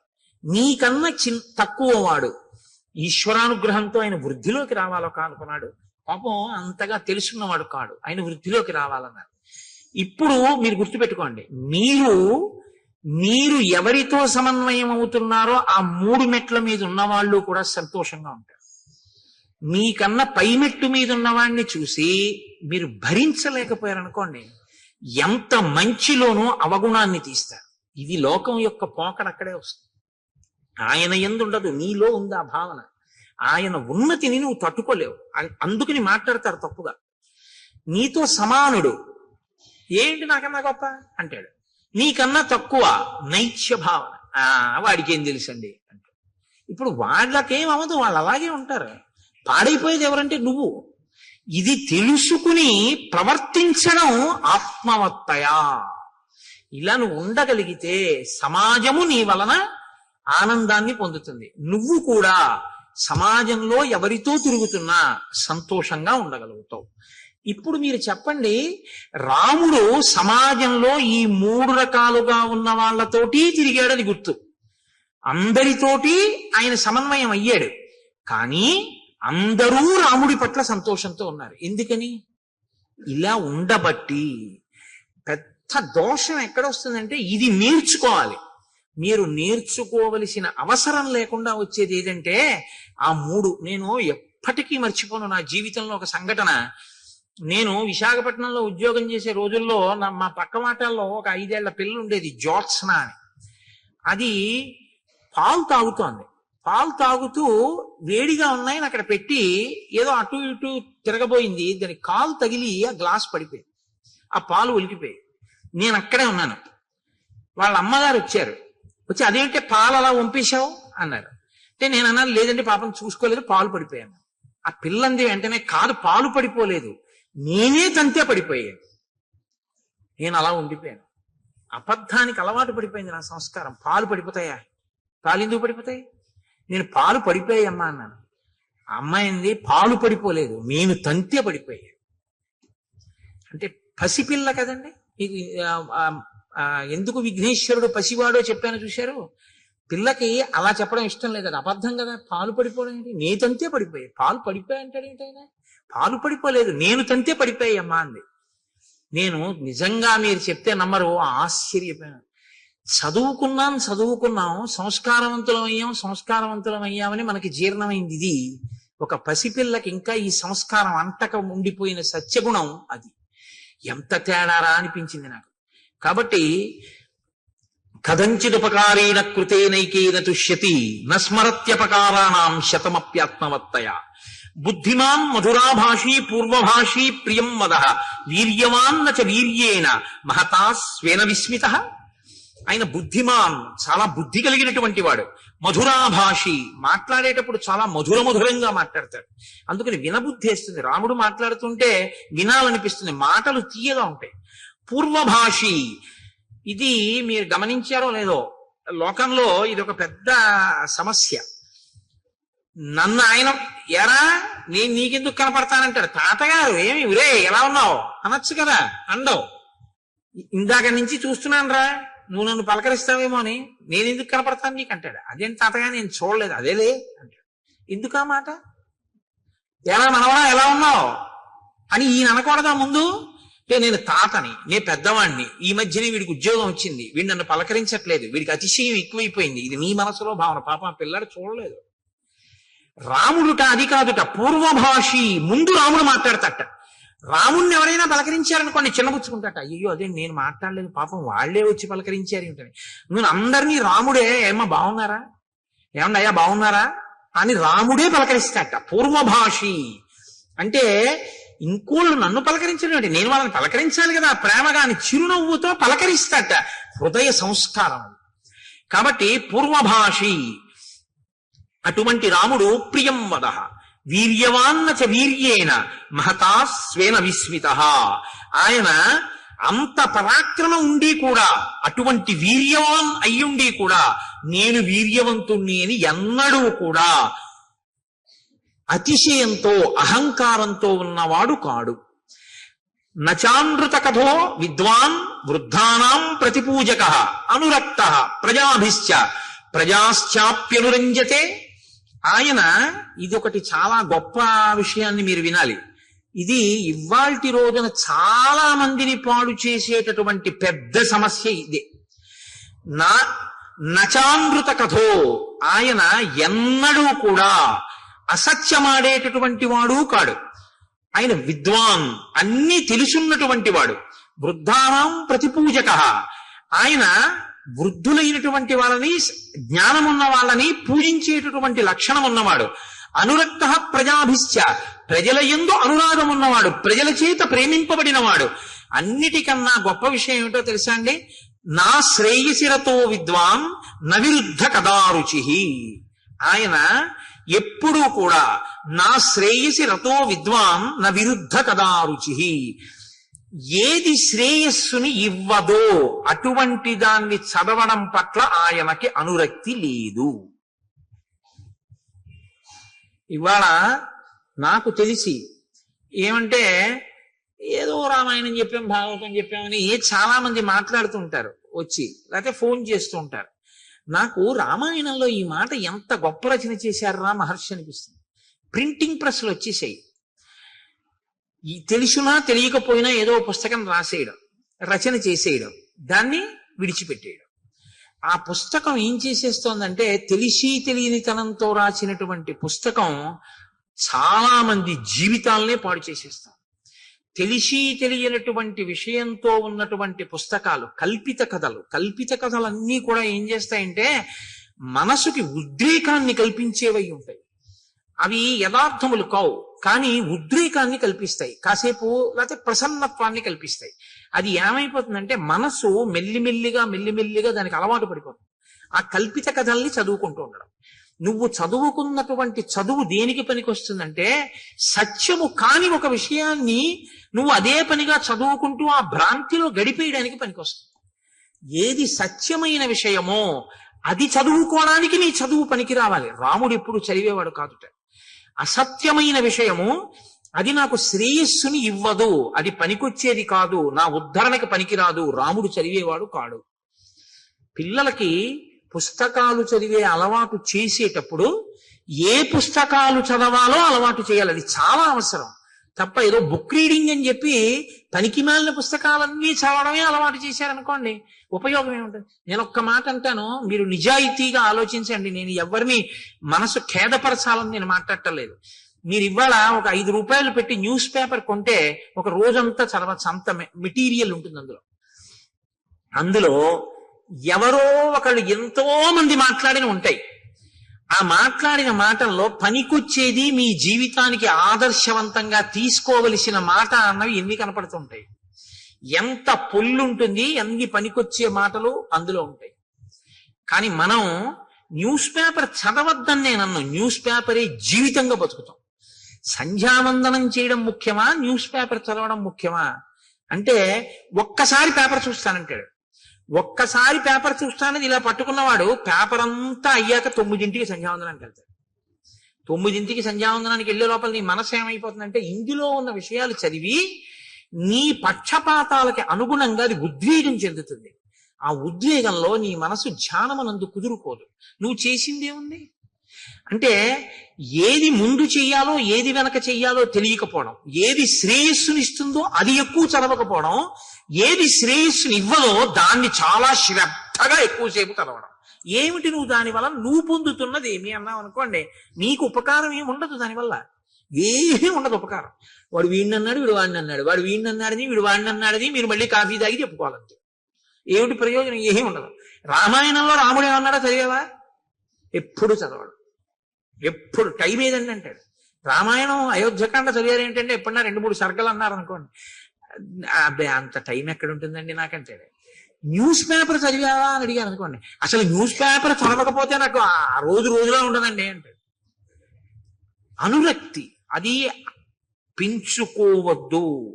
శ్రేయస్సునిచ్చే వాటి మీద నీవు ఎక్కువ సమయాన్ని వెచ్చించడం నేర్చుకో. ఇది మనకి తెలిస్తే యథార్థంగా 42 రోజులు అయ్యేటప్పటికీ ఇది అనుష్ఠానంలోకి వచ్చిందని గుర్తు ఏమిటంటే, రామకోటి రాసేటటువంటి పుస్తకాలు హరిప్రసాద్ గారు ముద్రణ చేసినవి సరిపోకుండా ఉండాలి కదా. సమయం సద్వినియోగం అవుతోంది. నిజంగా రామాయణం విని మార్పు వచ్చిందని గుర్తు ఏమిటంటే, న్యూస్ పేపర్ గంట చదివేది 20 నిమిషాలకి తగ్గించి 40 నిమిషాలు రామకోటికి ఇచ్చేస్తున్నానని మొదలెట్టారనుకోండి. 40 నిమిషాలు రామకోటి రాసేయడం మొదలు పెడితే హరిప్రసాద్ గారు మళ్ళీ ద్వితీయ ముద్రణకి వెళ్ళాలి ఆ పుస్తకాల కోసం కదా. రామకోటికి పుస్తకాలు రాయబడలేదండి, పుస్తకాలు ఉండిపోయాయి అన్నారు అనుకోండి, హరిప్రసాద్ గారు కాదు బాధపడవలసింది. సనాతన ధర్మం యొక్క స్థితి ఇలా ఉందన్నమాట. ఇంకా రామాయణం లోకంలోకి జీర్ణం అవ్వట్లేదన్నమాట. ఎక్కడో లోపం ఉంది, ఇంకా కలిపురుష లక్షణం ఉందని మనం బాధపడవలసి ఉంటుంది. అవునా? నన్ను సహృదయంతో అర్థం చేసుకోండి. కాబట్టి ఇది రామచంద్రమూర్తి యొక్క స్థితి. కాబట్టి ఇటువంటి మహానుభావుడు. అన్నిటికన్నా అద్భుతమైన విషయం అండి రామాయణంలో, నేను అందుకే మీతో మనవి చేసేది, అయోధ్యకాండలో ప్రతి శ్లోకం మన జీవితానికి అన్వయం అవుతుంది, గృహస్థాశ్రమానికి అన్వయం అవుతుంది, మనని దిద్దుబాటు చేస్తుంది. ఇలా దిద్దుకో నేర్పుతుంది. రాముట్ట ధర్మ కామార్థ తత్వజ్ఞ స్మృతిమాన్ ప్రతిభానవాన్ లౌకికే సమయాచారే కృతకల్పో విశారద. ఆయనకి ధర్మము గురించి, కామము గురించి, అర్థము గురించి బాగా తెలుసు. అసలు పెళ్లి చేస్తే ధర్మేచ అర్థేచ కామేచ నాతి చరామి అంటాడు. ఈమెను నేను అతిక్రమించను ధర్మమునందు, అర్థమునందు, కామమునందు. మిమ్మల్ని నేను మాట అడుగుతాను, చెప్పండి, ఈ 3 ఈశలు నిజానికి, ఎందుకంటే మోక్షం పక్కన పెట్టేయండి, చతుర్విధ పురుషార్థాల్లో ధర్మం, అర్థం, కామం. ఇందులో ధర్మం సరే పక్కన పెట్టండి, అర్థము, కామము. అర్థం అంటే డబ్బే కదండి, అందాక అనుకోండి. పోని ధనీష, అది 3 ఈశలలో ఒక ఈశ. అది అంటే మనిషిని పాడు చేసేది. అది జన్మ జన్మాంతరం వాసన కింద తరుగుతుంది మనిషిని. అటువంటిది ధనేష. ధనేష, దారేష, పుత్రేష, ఈ మూడును. ఇవి మనసుని వదలవు జాగ్రత్త. అంటే ఏమిటో తెలుసా? అంటే మనసుని వదలవన్న మాట ఎందుకంటారో తెలుసా? ఇది ఏం చేస్తుందంటే మీ మనసుని మీరు దేని ఎందు పెట్టారో దాన్నే స్మరిస్తుంది. అది అంత్యకాలమునందు శరీరంలోంచి మనసు వెళ్ళిపోయేటప్పుడు ప్రాణోత్క్రమణం అంటారు. చనిపోవడం అంటే ఏమిటో భాగవతంలో చెప్తారు. మనసు ఏం చేస్తుందంటే ఆఖరణ ఇంద్రియాల్లో ఉన్న శక్తులన్నింటినీ సర్దేసుకుంటుంది గబగబా. అంటే కంట్లో ఉన్నటువంటి చూడగలిగిన శక్తిని వెనక్కి లాగేసి తనతో అంటించుకుంటుంది. చెవికి వినగలిగిన శక్తిని వెనక్కి తీసి తనతో పట్టుకుంటుంది. స్పర్శేంద్రియానికి, చర్మానికి ముట్టుకుంటే తెలిసే శక్తిని వెనక్కి లాగేసి పట్టుకుంటుంది. పట్టుకుని ఇప్పుడు ఈ మనసు ఏం చేస్తుందంటే ప్రాణోత్క్రమణంతో, అంటే ప్రాణము ఆఖరి శ్వాస ఎట్నుంచి నిర్గమించిందో, ఏ కన్నంలోంచి బయటికి వెళ్ళిపోయిందో అట్నుంచి బయటికి పారిపోతుంది. అది కూడా వెళ్ళిపోయి ఇదే మనస్సు మీరు చిట్ట చివర దేన్ని స్మరించారో అది తీర్పు. పరమేశ్వరుడికి పునర్జన్మయందు అధికారము లేదు. బాగా గుర్తుపెట్టుకోండి మీరు ఈ విషయాన్ని. బాగా జ్ఞాపకం చేసుకోండి. మనిషి జీవితంలో గుర్తుపెట్టుకోవలసింది పునర్జన్మయందు ఈశ్వరునకు అధికారము లేదు. ఈశ్వరుడు ఇవ్వలేడు. మళ్ళీ నన్ను మనిషిగా పుట్టించు, ఈశ్వరుడు పుట్టించలేడు, ఇవ్వలేడు ఈశ్వరుడు. ఎందుకో తెలుసా అండి? అది మీకు వదిలిపెట్టేశాడు మనిషికి. నీ పునర్జన్మ నీ చేతిలోనే ఉంచాను. మళ్ళీ పుడతావో మళ్ళీ పుట్టవో ఎటు పోతావో నీ ఇష్టం, నీకు వదిలేశాను. ఎలా వదిలేడో తెలుసా? మనసుకి స్మరణ ఉంటుంది. అందుకే స్మరహ అంటారు. ఎప్పుడు తలుచుకుంటుంది. దేన్ని తలుచుకోవడానికి అది అలవాటు పడిపోయిందో అది ఊపిరి మీద ఆధారపడుతుంది. ఆఖరినది దేన్ని స్మరించిందో దాన్ని బట్టి పునర్జన్మిస్తాడు ఆయన. నా మనసు ఎప్పుడూ డబ్బుని స్మరించింది అనుకోండి, అర్ధేష హీనోపాధుల్లోకి వెళ్ళిపోతాడు. తేళ్లు, జర్రిలు, పాములు ఇలాంటి వాటిలో పెడతాడు. దారేష భార్య ఎందుండిపోయింది అనుకోండి, అప్పుడు మళ్ళీ ఆ కాముకత్వం చేతనో ఆమె ఎందుండేటటువంటి ప్రీతి పెరిగిపోవడమో ఏదో జరిగింది అనుకోండి, ఆ భార్య అదే పనిగా స్మరణలోకి వచ్చేసి అదే స్మరణతో విడిచిపెట్టాడు అనుకోండి, ఎక్కడో మళ్ళీ హీనోపాధుల్లోకి వెళ్ళిపోతాడు. ఏ కుక్కో పిల్లో ఏదో వెన్నుపాం అడ్డంగా ఉండేటటువంటి జన్మలోకి వెళ్ళిపోతాడు. ఇలా నిలువుగా తిరగదిగా. మనిషికే అడ్డంగా పుట్టి నిలువుగా తిరుగుతుంది, మిగిలిన వాటికి అడ్డంగా పుట్టి అడ్డంగానే ఉంటుంది. అలాగే పెడతాడు. ఇప్పుడు స్మరణం ఈశ్వరుడు చూస్తాడు. ఆఖరి స్మరణ ఏది చేశాడో చూస్తాడు ఆయన. ఈశ్వరుణ్ణి స్మరించింది మనసు, మోక్షం ఇచ్చేస్తాడు. ఈశ్వరుణ్ణి స్మరించడం అంటే ఆఖరణ స్మరిస్తానండి, ఇప్పుడు ఎందుకు ఇవన్నీ అన్నారు అనుకోండి. అలవాటు చేసింది ఏదో అది స్మరిస్తుంది, అంతేగాని అప్పుడు స్మరించడానికి ఏం ఓపిక ఉండదు. ఇంకా అప్పుడు మనసు ఏం చేస్తుందంటే నిర్గమిస్తుంది. నిర్గమించడం అంటే గుర్తుపెట్టుకోండి, కళ్ళల్లోంచి, ముక్కుల కన్నాల్లోంచి, చెవుల్లోంచి, నోట్లోంచి, రోమకూపములు కొన్ని లక్షల్లోంచి కూడా నిర్గమిస్తుంది. అంటే వెంట్రుకలు పుట్టిన కన్నాలు ఉంటాయి, అవి కన్నాలే, లేకపోతే చెమట బయటికి ఎలా వస్తుంది లోపల నుంచి. రోమకూపాల్లోంచో అధోముఖంగా అంటే ఊర్ధ్వముఖంగా వెళ్ళదు. ఇక్కడ కపాలం పగిలి వెళ్ళాలి. వెళ్ళింది అంటే వాడికి పునర్జన్మ లేదని గుర్తు. అలా వెళ్ళలేదు అంటే ఎటో కింద కన్నాల్లోంచి వెళ్ళాడు. కింద కన్నాల్లోంచి వెళ్ళాడంటే వీడికి ఇచ్చిన ఉపాధిని వీడు వాడుకోలేదు.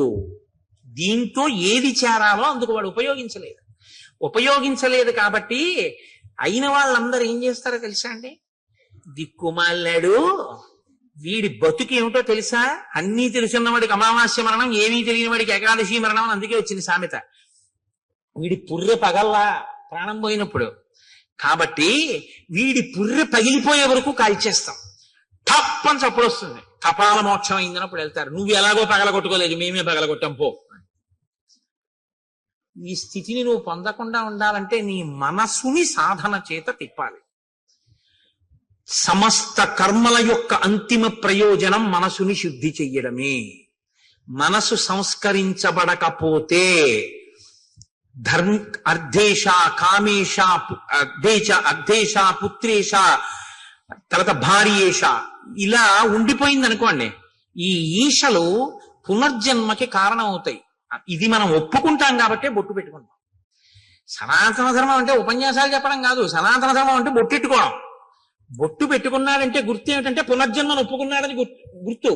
బొట్టు పెట్టుకోలేదంటే వాడికి పునర్జన్మ సిద్ధాంతం మీద నమ్మకం లేదని గుర్తు. వాడు వేద ప్రమాణాలను ఒప్పుకోలేదని వాడు బొట్టు పెట్టుకోడు. మనం బొట్టు ఎందుకు పెట్టుకుంటామంటే మేము పునర్జన్మ సిద్ధాంతాన్ని, కర్మ సిద్ధాంతాన్ని మేము అంగీకరిస్తున్నాం. ఇది బొట్టు పెట్టుకోవడంలో సూచిస్తుంది. అందుకని బొట్టు పెట్టుకుంటారు. సనాతన ధర్మంలో బొట్టు లేకుండా బయటికి రారు ఎవరు. కనుక రాముడి విషయంలో ఏమైందంటే 3 బాగా అర్థం చేసుకున్నాడు అంటున్నారు మహర్షి. బాగా అర్థం చేసుకోవడం అంటే ఏమిటండి?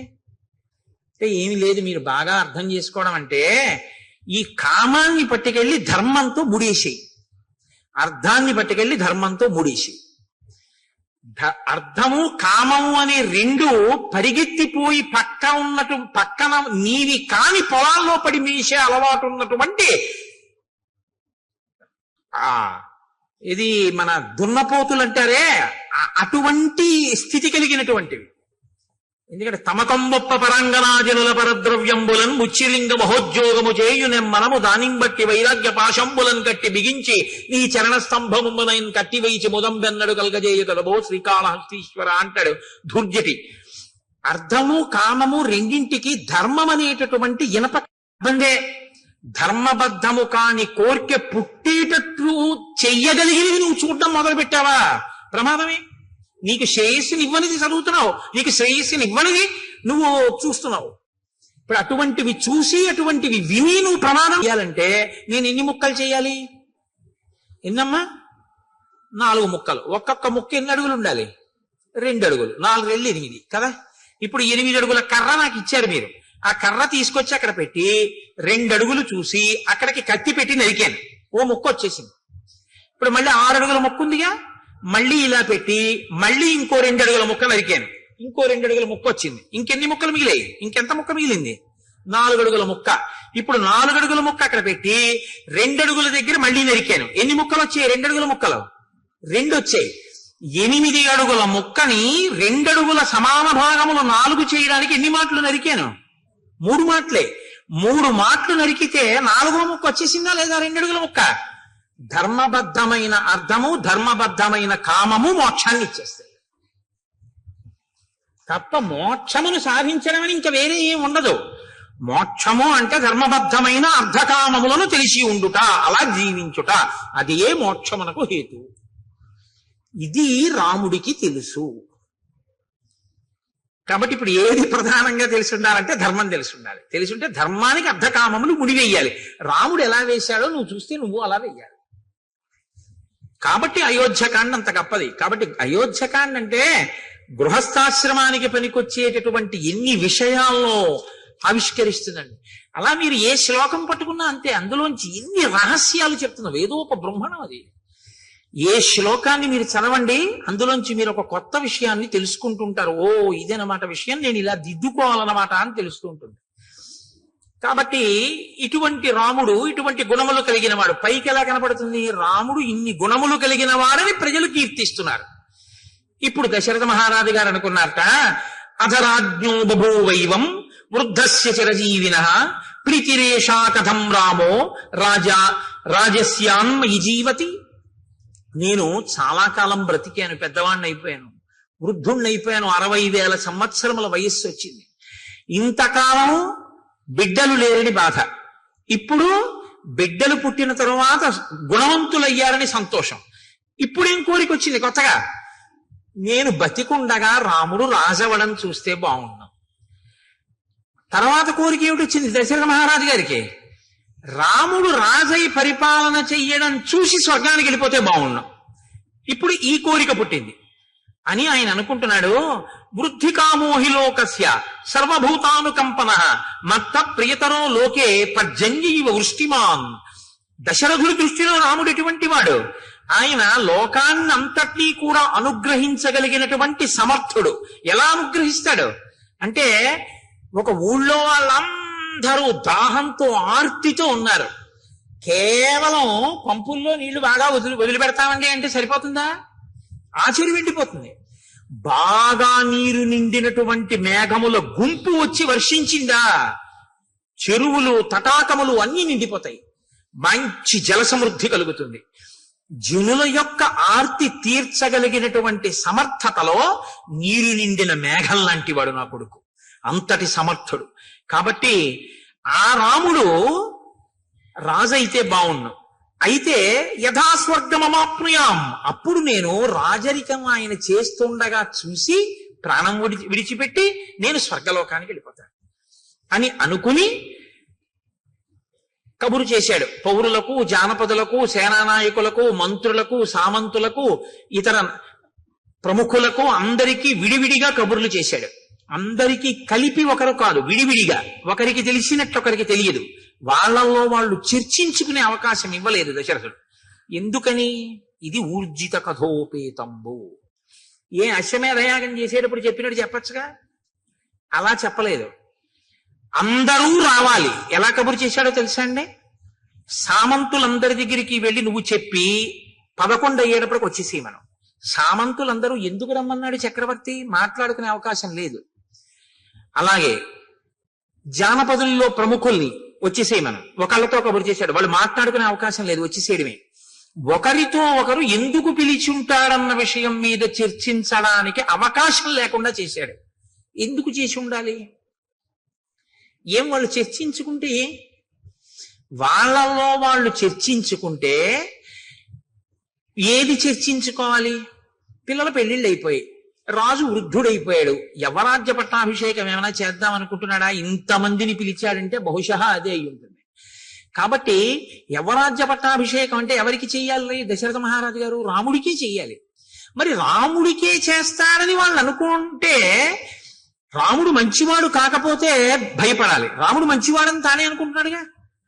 రాముడు మంచివాడని నేను అనుకుంటున్నా, ప్రజలు అనుకోవట్లేదు అనుకుంటే తను భయపడాలి. ప్రజలు అనుకుంటున్నారని తనకి తెలుసుగా. కాబట్టి ప్రజలు అతను రాజవడం కాదనరు, తనకి రాముడు రాజవడం ఏమీ వ్యతిరేకం కాదు. మరి తను కోరుకుని ప్రజలు కోరుకున్నా రాముడు రాజు అవడేమో అని ఎందుకు భయపడుతున్నాడు?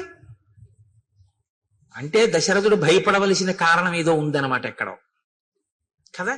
ఇది ఊర్జిత కథోపేతంబు. ఇది మీరు పట్టుకోవలసి ఉంటుంది. అంటే ఏదో దాచాడు దశరథ మహారాజు గారు, అది మనకి తెలియదు, తెలుస్తుంది. ఎక్కడో ఏదో దాచాడు, భయపడుతున్నాడు.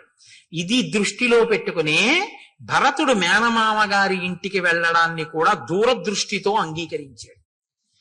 ఇప్పుడు వచ్చినటువంటి వాళ్ళందరినీ కూర్చోబెట్టాడు. కూర్చోబెట్టి వేరొక వైపు నుంచి నొరుక్కొచ్చి మాట్లాడుతున్నాడు. ఎంత గొప్పగా తను మనసులో ఒక నిర్ణయానికి వచ్చాడు దశరథుడు. తను నిర్ణయానికి రావడానికి కారణం ఆ నిర్ణయం చెయ్యవలసిన పరిస్థితి కాదు, ఆ నిర్ణయం తను బతికుండగా చేసి అమలు చెయ్యగలనో చెయ్యలేను అన్న భయం చేత చేస్తున్నాడు. ఇది భయం అన్నది ఉంది అంటే దాని వెనక ఏదో చెయ్యకూడనిది ఒకటి చేసేసినటువంటి విషయం ఉంది. చెయ్యకూడనిది ఏదో ఒకటి ఇంతకుముందు చేసినది ఇప్పుడు చెయ్యవలసినటువంటి ధర్మానికి అడ్డుగా వస్తోంది. ఇప్పుడు ఈ అడ్డుగా వస్తున్నది 10 మందికి చెప్పలేనిది. 10 మందికి చెప్పలేని దాని నుంచి తప్పించుకుని చెయ్యవలసింది చేసేయాలనుకుంటున్నాడంటే తను భయపడుతున్నాడు. ఏమిటా విషయం? అది బయట తనెలా పడతాడు? పడడం. అందుని పడకుండా మాట్లాడాలి. ఇప్పుడు సభలో ఎంత అందంగా మాట్లాడుతున్నాడో చూడండి. దివ్యాంతరిక్షే భూమౌచ ఘోరముత్పాజం భయం సంచచేచ మేధావి శరీరే చాత్మనో జరాం. ఈ మధ్యకాలంలో భూమి మీద అక్కడ నాకు ఉత్పాదములు కనపడుతున్నాయి. అందుకని నేను తొందరగా యవరాజ్య పట్టాభిషేకం చేసేద్దాము అని అనుకుంటున్నాను. నతు కేకయ రాజానం జనకం వా నరాధిప తరయా చానయామాస పశ్చాత్తౌ శ్రోష్యథ ప్రియం. ఈ యవ్వరాజ్య పట్టాభిషేకం చెయ్యాలి అనుకుంటున్న విషయాన్ని మీరు జనక మహారాజు గారికి కానీ కేకయ రాజు గారికి కానీ తెలియనివ్వకండి. తెలియనివ్వకండి అనగానే అనుమానం వస్తుందా రాదండి? జనకుడికి ఎందుకు చెప్పకూడదు? వియ్యంకుడు. ఎట్లాంటి వియ్యంకుడు? హ్రస్వరోముడు తన తమ్ముడు, కుశధ్వజుడి తమ్ముడు. కుశధ్వజుడి తమ్ముడు, ఆ తమ్ముడి యొక్క 2 కూతుళ్ళు తనకి 2 కోడళ్ళు, జనకుడి యొక్క 2 కూతుళ్ళు తన 2 కోడళ్ళు. కాబట్టి ఇప్పుడు జనకుడి కూతుళ్ళ కిందే వస్తారు ఆ 4. కాబట్టి వియ్యంకుడు కదా, జనకుడిని పిలవాలి. పట్టాభిషేకం చేసేటప్పుడు పిలవద్దు అంటున్నాడు. అదేమిటంటే వియ్యంకుడికి చెప్పొద్దంటాడేంటి? యవరాజ్య పట్టాభిషేకం చేస్తూ అని ఎవరైనా అనుకుంటారేమోనని అనుకోకుండా ఉండవలసిన రీతిలో మాట చెప్తున్నాడు. జనక మహారాజు గారికి చెప్పకండి, కేకయరాజు గారికి చెప్పకండి, వాళ్ళిద్దరికీ తెలియక్కర్లేదన్నాడు. అంటే ఈ ఇద్దరే వద్దనడానికి ఏదో కారణం ఉందన్నమాట. ఈ ఇద్దరిని ఎందుకు వద్దంటున్నాడు అన్నది తర్వాత తెలుస్తుంది మనకి. ఊర్జిత కథోపేతంబు కదండి, తెలిసినా నేను చెప్పేయకూడదు, అలా చెప్పకుండా ఉండాలి కాసేపు గుంభనంగా. కాబట్టి వీళ్ళిద్దరికీ తెలియనివ్వకండి. అంటే మిగిలిన వాళ్ళు తెలివి తక్కువ వాళ్ళు ఏంటి, ఏమన్నా వాళ్ళిద్దరికి ఎందుకండి చెప్పొద్దన్నాడు అంటారు. కార్యం తొందరగా పూర్తి చేయాలి. వాళ్ళు చాలా దూరంలో ఉన్నారు, వెళ్ళి చెప్పి తీసుకొచ్చేంత సమయం లేదు. అందుకని మీరేం చేస్తారంటే ఇప్పుడు వెళ్ళి చెప్పాలనుకోకండి, చేసేది మంచి పని కాబట్టి తెలుసుకుని వాళ్ళు సంతోషిస్తారు. ఇప్పుడు మీరు ఆలోచించే అవకాశం లేకుండా ఆపాడు. అంటే దశరథుడు అమాయకుడు ఏం కాడు, చాలా తెలివైన వాడు కదండి. చాలా ఆలోచించాడనమాట, ఎన్నో రాత్రులు ఆలోచించాడు. ఆలోచించి మిగిలిన వాళ్ళతో మాత్రం నేను ఈ విషయం మాట్లాడాలన్నాడు అని పౌరులని, జానపదులని, సామంతుల్ని అందరినీ కూర్చోపెట్టి అన్నాడు, ఇదం శరీరం కృత్సనస్య లోకస్య చరతాహితం పాండురస్యాతపత్రస్య ఛాయాయాం జిరితమ్మయా. చాలా గొప్ప మాట అండి, నాకు రామాయణం అయోధ్యకాండలో చాలా ఇష్టమైన శ్లోకాల్లో ఇదొకటి. ఎంత అందంగా మాట్లాడాడంటే సభ యొక్క సానుభూతిని పొందే రీతిలో మాట్లాడాడు. ఈ తెల్ల గొడుగు కింద కూర్చుని నేను చాలా కాలంగా పరిపాలన చేస్తున్నానన్నాడు. రాజు రంగుల గొడుగుల కింద కూర్చోకూడదు, తెల్ల గొడుగు కిందే కూర్చోవాలి. ఇప్పుడు రేపు పాదుకా పట్టాభిషేకం చేసామనుకోండి, రంగు గొడుగు పెట్టకూడదు, తెల్ల గొడుగే పెట్టాలి. తెల్ల గొడుగు లేదనుకోండి చేయించేయాలి ఇలాగా. కాబట్టి తెల్లటి గొడుగు కింద కూర్చున్నాను నేను. ఎన్నేళ్ళు, కొన్ని వేల ఏళ్ళు కూర్చున్నాను. కొన్ని వేల ఏళ్ళు కూర్చోవడంలో నాకు తెలియలేదు సుమా అన్నాడంటే, రాజ్యాన్ని పరిపాలిస్తున్నటువంటి ఆనందంలో, ఈ భోగాల్లో ఈ శరీరం ముసలదైపోయింది. తెల్లగొడుగు కింద ఈ శరీరం జర్జరీభూతం అయిపోయింది. అంటే తెలియకుండా భోగాల్లోనే జర్జరీభూతం అయిపోయింది. అది ముసలితనానికి వెళ్ళిపోతే ప్రాప్య వర్ష సహస్రాణి బహన్యాయూంషి జీవిత జీర్ణాస్యాస్య శరీరస్య విశ్రాంతిమభిరోచయే. ఈ జీర్ణమైపోయిన శరీరం ఇంకా పరిపాలన చెయ్యమంటే చెయ్యలేకపోతోంది. అందుకని ఇది కొంత విశ్రాంతిని కోరుకుంటోంది. నేను నా పూర్వీకులు కూడా ధర్మాన్ని పట్టుకుని కొన్ని వేల సంవత్సరాలుగా ఇక్ష్వాకు వంశం ఈ రాజ్యాన్ని, ప్రజలని కన్నబిడ్డలలా పరిపాలిస్తోంది. నా పూర్వీకులు ఏ ధర్మం పట్టుకున్నారో నేను కూడా అదే ధర్మాన్ని పట్టుకున్నాను. మిమ్మల్ని కన్నబిడ్డల్లా పరిపాలించాను. నా ఓపిక ఉన్నన్నాళ్లు పరిపాలించాను. ఇక నాకు పరిపాలించడానికి ఓపిక లేదు, విశ్రాంతిని పొందాలి. అనురూప సవైనాథో లక్ష్మీవాన్ లక్ష్మణాగ్రజ త్రైలోక్యమపి నాథేన ఏనస్యాన్ అధవత్తరం. 3 లోకములను పరిపాలించగలిగినటువంటి దక్షుడైనటువంటి రాముడు నా కుమారుడు. కాబట్టి ప్రజలకు హితకరమైనటువంటి రీతిలో పరిపాలన చెయ్యగలిగిన వాడు కాబట్టి రాముడికి యవ్వరాజ్య పట్టాభిషేకం చెయ్యాలనుకుంటున్నాను.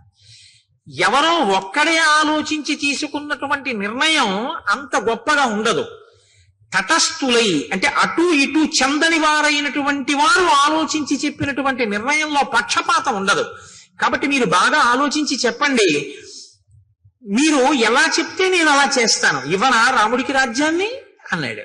అంటే సభంతా ఒక్కసారండి, అనేక వర్ష సహస్రో వృద్ధస్త్వమసి పార్థివ సరామం యువరాజానం అభిషించస్వ పార్థివం ఇచ్ఛామోహి మహాబాహుం రఘువీరం మహాబలం గజేన మహతాయాంతం రామం ఛత్రవృతాననం.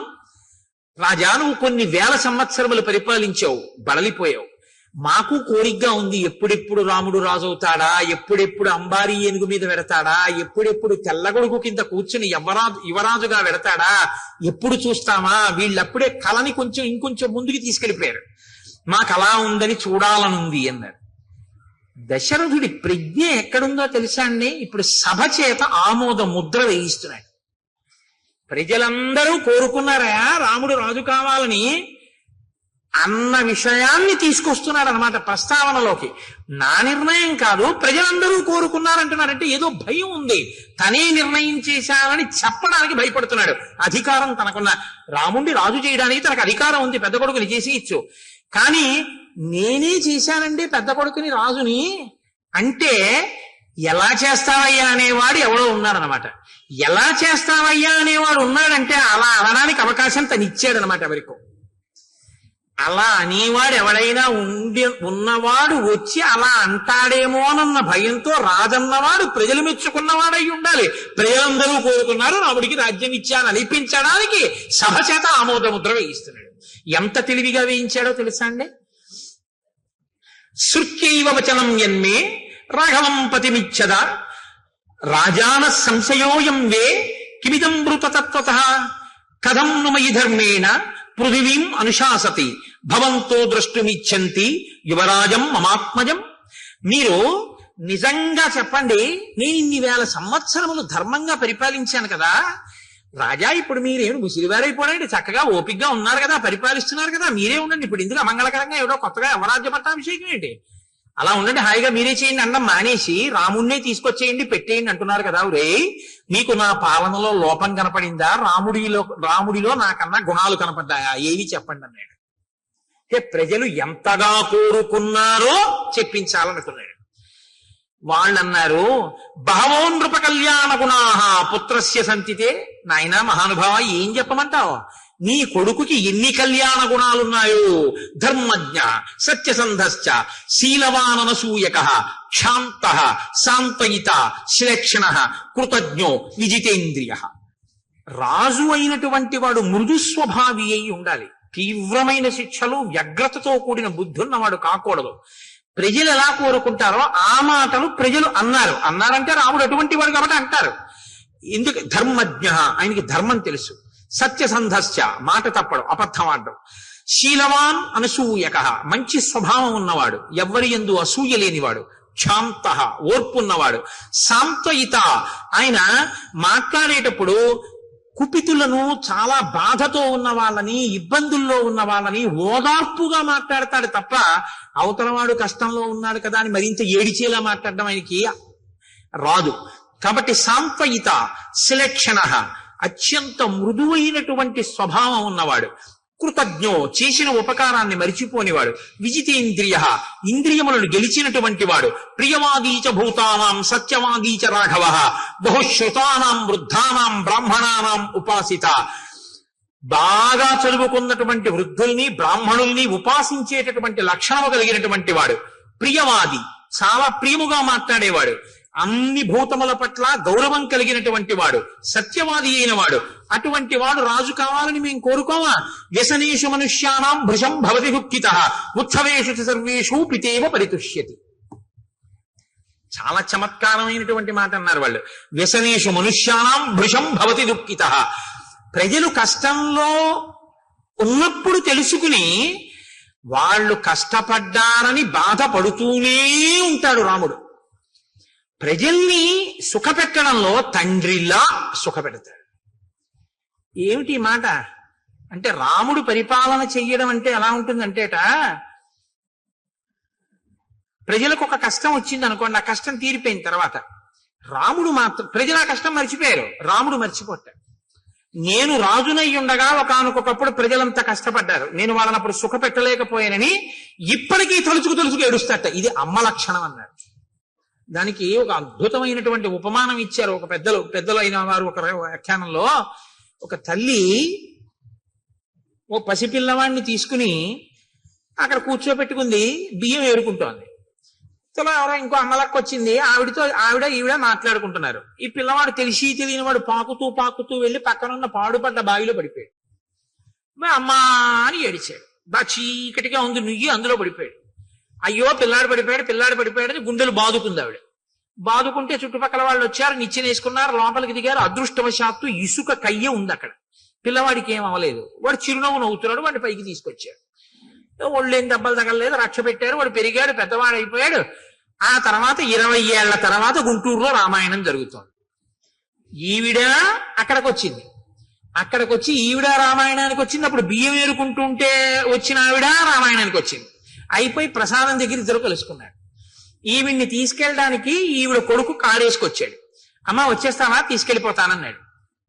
ఈ రెండో ఈవిడ మీరు ఇంతకు ముందు ఒంగోలులో కదా ఉండేవారన్నారు. అవును, మీరెవరంటే నేను ఏదో సత్యవతిని, మీరు రుక్మిణి కదా అనుకున్నారు. ఇద్దరు మాట్లాడుకున్న తర్వాత ఈ పిల్లాడు అమ్మ వచ్చేస్తావా అన్నాడు. మన ఇద్దరం మాట్లాడుకుంటుంటే నూతిలో పడిపోయిన వాడేనా వీడు అందావిడ. అంటే అవునమ్మా, అప్పుడు మా పిల్లాడు నా అదృష్టం కొద్దీ బతికాడు, కానీ బియ్యం ఏరుకుంటూ మీతో మాట్లాడుతూ ఉండిపోయాను, పిల్లాడు నా అదృష్టం కొద్దీ దక్కాడు, నిజంగా ఏమైపోనో పిల్లాడనో ఆవిడ ఇప్పుడు కళ్ళు ఒత్తుకుంది. అప్పుడు పడిపోతే ఇప్పుడు కళ్ళు ఒత్తుకోవడం ఎందుకు? అంటే పిల్లాడి కష్టం తీరిపోయినా తల్లి మర్చిపోదు. తల్లి గుర్తు తెచ్చుకు బాధపడుతున్నది తల్లి మనసు. భృశం భవతి దుఃఖిత. రాముడు ఎప్పుడో ప్రజలకి కష్టం వచ్చినా తలుచుకు బాధపడతాడు, ఆ కష్టం పోయినా సరే. ఉత్సవేషిత సర్వేషు పితేవ పరితుష్యతి. తండ్రి వాలంటరీ రిటైర్మెంట్ పెట్టేశాడు, ప్రావిడెంట్ ఫండ్ అమ్మేశాడు, అన్నీ కలిపి కొడుక్కి ఇచ్చేశాడు. కొడుకు అమెరికా వెళ్ళిపోయి అక్కడ ఏదో చదువుకున్నాడు, ఉద్యోగం వచ్చింది, పెద్దవాడు అయిపోయాడు. నాన్నగారంటే 6 కార్లు కొన్నానండి అన్నాడు, బ్రహ్మాండమైన ఇల్లు కట్టానండి అన్నాడు. తండ్రి అన్ని ఇచ్చేశాడుగా, ఓ పెంకుటింట్లో ఉన్నాడు. రోహిణీ కార్తీ. ఈ రోహిణీ కార్తీలో నాన్నగారు ఈ మధ్యనే నాకు ప్రమోషన్ వచ్చింది కాబట్టి నాకు ఇంకో 1,00,000 రూపాయలు జీతం పెరిగింది నాన్నగారండి అని చెప్పి ఉత్తరం రాశాడు. ఈ పిచ్చి అయిన టైఫాయిడ్ వస్తే ఒరే ఒక్కసారి రారా అంటే, నాన్నగారండి ఇప్పుడే ప్రమోషన్ వచ్చింది నేను రాకూడదు, ఒక్క 4-5 రోజులు చూసి తగ్గకపోతే ఫోన్ చేయండి అన్నాడు. వాడు ఏదో తగ్గిపోయింది, ముసలాయన ఇంటికి వచ్చేసాడు. ఇప్పుడు ఈ ఉత్తరం వస్తే ఈయన తల మీద బట్టేసుకుని ఎదురింటికి పరిగెత్తుకెళ్ళి మా అబ్బాయికి 1,00,000 రూపాయలు జీతం పెరిగిందట, ప్రమోషన్ వచ్చింది అని చెప్పాడు. ఈయన ఆ పిల్లాడికి డబ్బిచ్చి పెంకుటింట్లో ఉన్నాడు. వాడికి 1,00,000 రూపాయలు పెరిగితే ఈయనకేం వచ్చింది? ఈయనకి టైఫాయిడ్ వస్తే వాడు చూడడానికి కూడా రాలేదు. అయినా మరి ఈయనకి ఎందుకు సంతోషం అంటే పితేవ పరితుష్యతి. తండ్రి తనదంతా కొడుక్కిచ్చేసి కొడుకు సంతోషంగా ఉంటే తను సంతోషిస్తాడు తప్ప, తను సంతోషంగా ఉండి కొడుకు ఏమీ లేకపోయినా నేను సంతోషంగా ఉన్నాను కదా వాడు ఎలా పోతే నాకు ఎందుకని తండ్రి అనలేడు. కాబట్టి తనకి లేకపోయినా తన ప్రజలు సంతోషంగా ఉంటే తన సంతోషంగా ఉంటాడు రాముడు. మాకు కష్టం వస్తే కష్టం తీరిపోయి మేము సంతోషంలో ఉన్నా మాకెప్పుడో కష్టం వచ్చిందని ఎప్పుడూ బాధపడతాడు రాముడు. ఇంకింతకన్నా రాజు కావడానికి అర్హత ఏంటయ్యా? అందులో ఇచ్చేసేయి, అవరాజ్య పట్టాభిషేకం చేసేయి రాముడికి, నేను సంతోషిస్తా ఉన్నారు ప్రజలు. చాలా బాగుందన్నాడు, పొంగిపోయాడు. ఇటువంటి రాముడికి ఎందుకు పట్టాభిషేకం చెయ్యాలని మేము అంటున్నామో తెలుసా? వాళ్ళు ఇంకొక బలమైన కారణం చూపించారు. స్త్రియో వృద్ధాస్తరుణ్యశ్చ సాయం ప్రాతః సమాహితాః సర్వాన్ దేవాన్ నమస్యంతి రామస్యార్థే యశస్వినః. ఏమీ తెలియనటువంటి వాళ్ళు, వృద్ధులైపోయిన స్త్రీలు, యవ్వనంలో ఉన్న స్త్రీలు ఉదయము సాయంకాలము కూడా వాళ్ళు ప్రార్థన చేసేటప్పుడు పెళ్లి కాని పిల్ల ప్రార్థన చేస్తే మంచి భర్త కోసం చేయాలి, వృద్ధులైన వాళ్ళు ప్రార్థన చేస్తే తన కుటుంబం కోసం చేస్తారు. వాళ్ళుట పొద్దున్న సాయంకాలం కూడా పూజ చేసేటప్పుడు మా రాముడు బాగుండాలని పూజ చేస్తున్నారు. అంటే మా రాముడు బాగుంటే రాజ్యం బాగుంటుంది, రాజ్యం బాగుంటే మేము అందరం బాగుంటాం, ఇంకా వేరే అక్కర్లేదు, మా రాముడు బాగుండాలి స్వామి అని ప్రార్థన చేస్తున్నారు. ఇంకింతకన్నా ఏం చెప్పమయ్యా? రాజు అవ్వకుండా అని అడిగారు, రాజు అయితే ఎంత ప్రార్థన చేస్తారో అంత ప్రజాహృదయమును చూరగొన్నవాడు రాముడు. కాబట్టి ఇచ్చేసేయి, అవరాజ్య పట్టాభిషేకం చేసేసేయి. రామమిందీవరశ్యామం సర్వశత్రు నిబర్హణం పశ్యయో యవ్వరాజ్యస్థం తవ రాజోత్తమాత్మజం. నీ కొడుకుకి నువ్వు రాజ్యం ఇచ్చి ఇందీవరశ్యాముడైనటువంటి రాముడు యువరాజు అయి తిరుగుతుంటే చూడాలనుందయా, తొందరగా పట్టాభిషేకం చేయమన్నారు. వెంటనే దశరథుడు, బాగా గుర్తుపెట్టుకోండి, వశిష్ఠుణ్ణి అడగలేదు, జాబాలిని అడగలేదు, కాత్యాయనుణ్ణి అడగలేదు, ఏ పురోహితుణ్ణి అడగలేదు. ఒకవేళ అడిగితే ఇప్పుడు కన్నా బలమైన ముహూర్తం తర్వాత ఉందండి అన్నారు అనుకోండి, వశిష్ఠుడి మాట కాదనడం అంత తేలిక కాదు. అలా కాదులేని గురుగారు ఈ ముహూర్తానికి చేసేద్దాం అన్నారు అనుకోండి, వశిష్ఠుడన్న ముహూర్తం కాదని తను పెట్టుకున్న ముహూర్తాన్ని నిర్ణయం చేయగలడా కులగురువుని కాదని? అడగకుండా ఉంటే గొడవ వదిలిపోతుంది. అడగకుండా ఉంటే గొడవ వదిలిపోతుందంటే ఎప్పుడు పెట్టాలి ముహూర్తం? ఓ 6 నెలలు పోయాక చేద్దాం అనుకుంటున్నానండి అన్నాను అనుకోండి, తొందర ఏం లేదనమాట దశరథుడికి.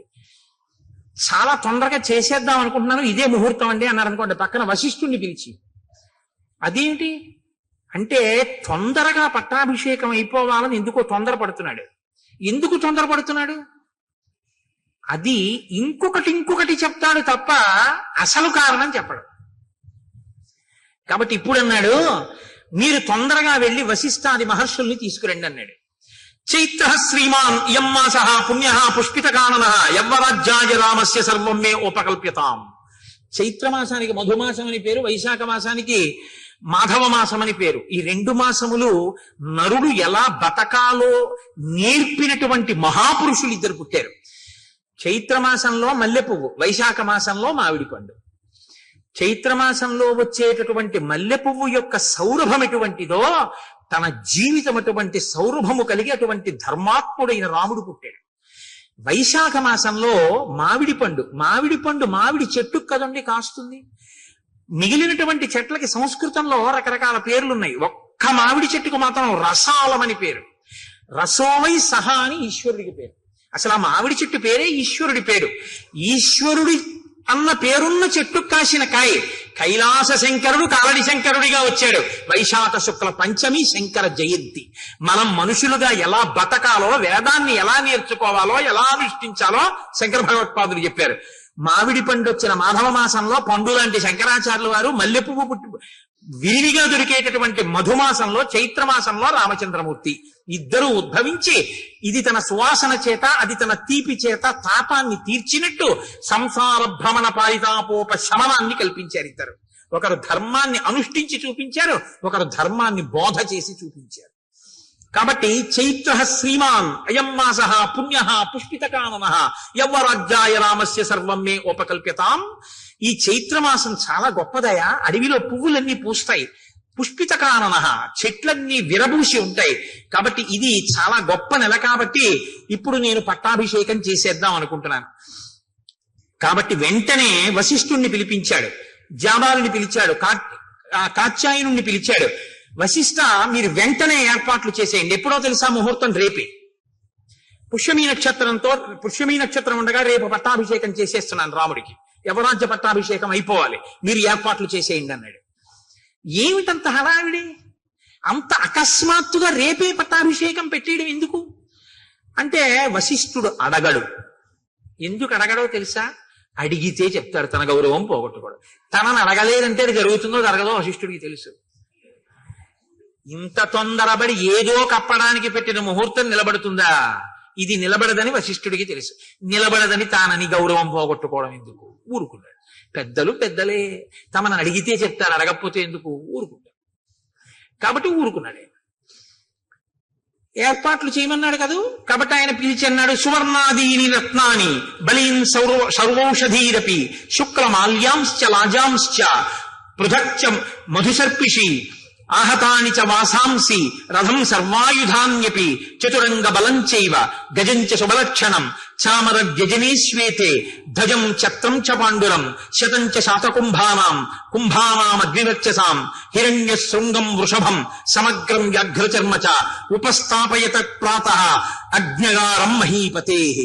ఆ సేవకులందరినీ పిలిచి మంత్రుల్ని అన్నాడు, మీరు బంగారాన్ని, రత్నాల్ని, ఓషధుల్ని, పేలాల్ని, బంగారు పాత్రల్ని, చతురంగ బలాల్ని, శుభలక్షణములు కలిగినటువంటి భద్రగజాన్ని, తెల్లటి గొడుగుని, 3 పాత్రల్ని, బంగారు తొడుగులు ఉన్నటువంటి ఒక ఎద్దుని, పూర్తిగా ఉన్నటువంటి ఒక పులి చర్మాన్ని, వీటన్నింటినీ కూడా రాజుగారి యొక్క అగ్ని కార్యం చేసుకునేటటువంటి గదిలో పెట్టండి అన్నాడు. నిత్యాగ్నిహోత్రీకుడైన దశరథ మహారాజు గారు. కాబట్టి ఆయన గదిలో పెట్టండి అన్నాడు. తెల్లవారేటప్పటికి, రేపు సూర్యోదయం అయ్యేటప్పటికి స్వస్తివాచకం చెయ్యాలి మనం అందరం కూడా.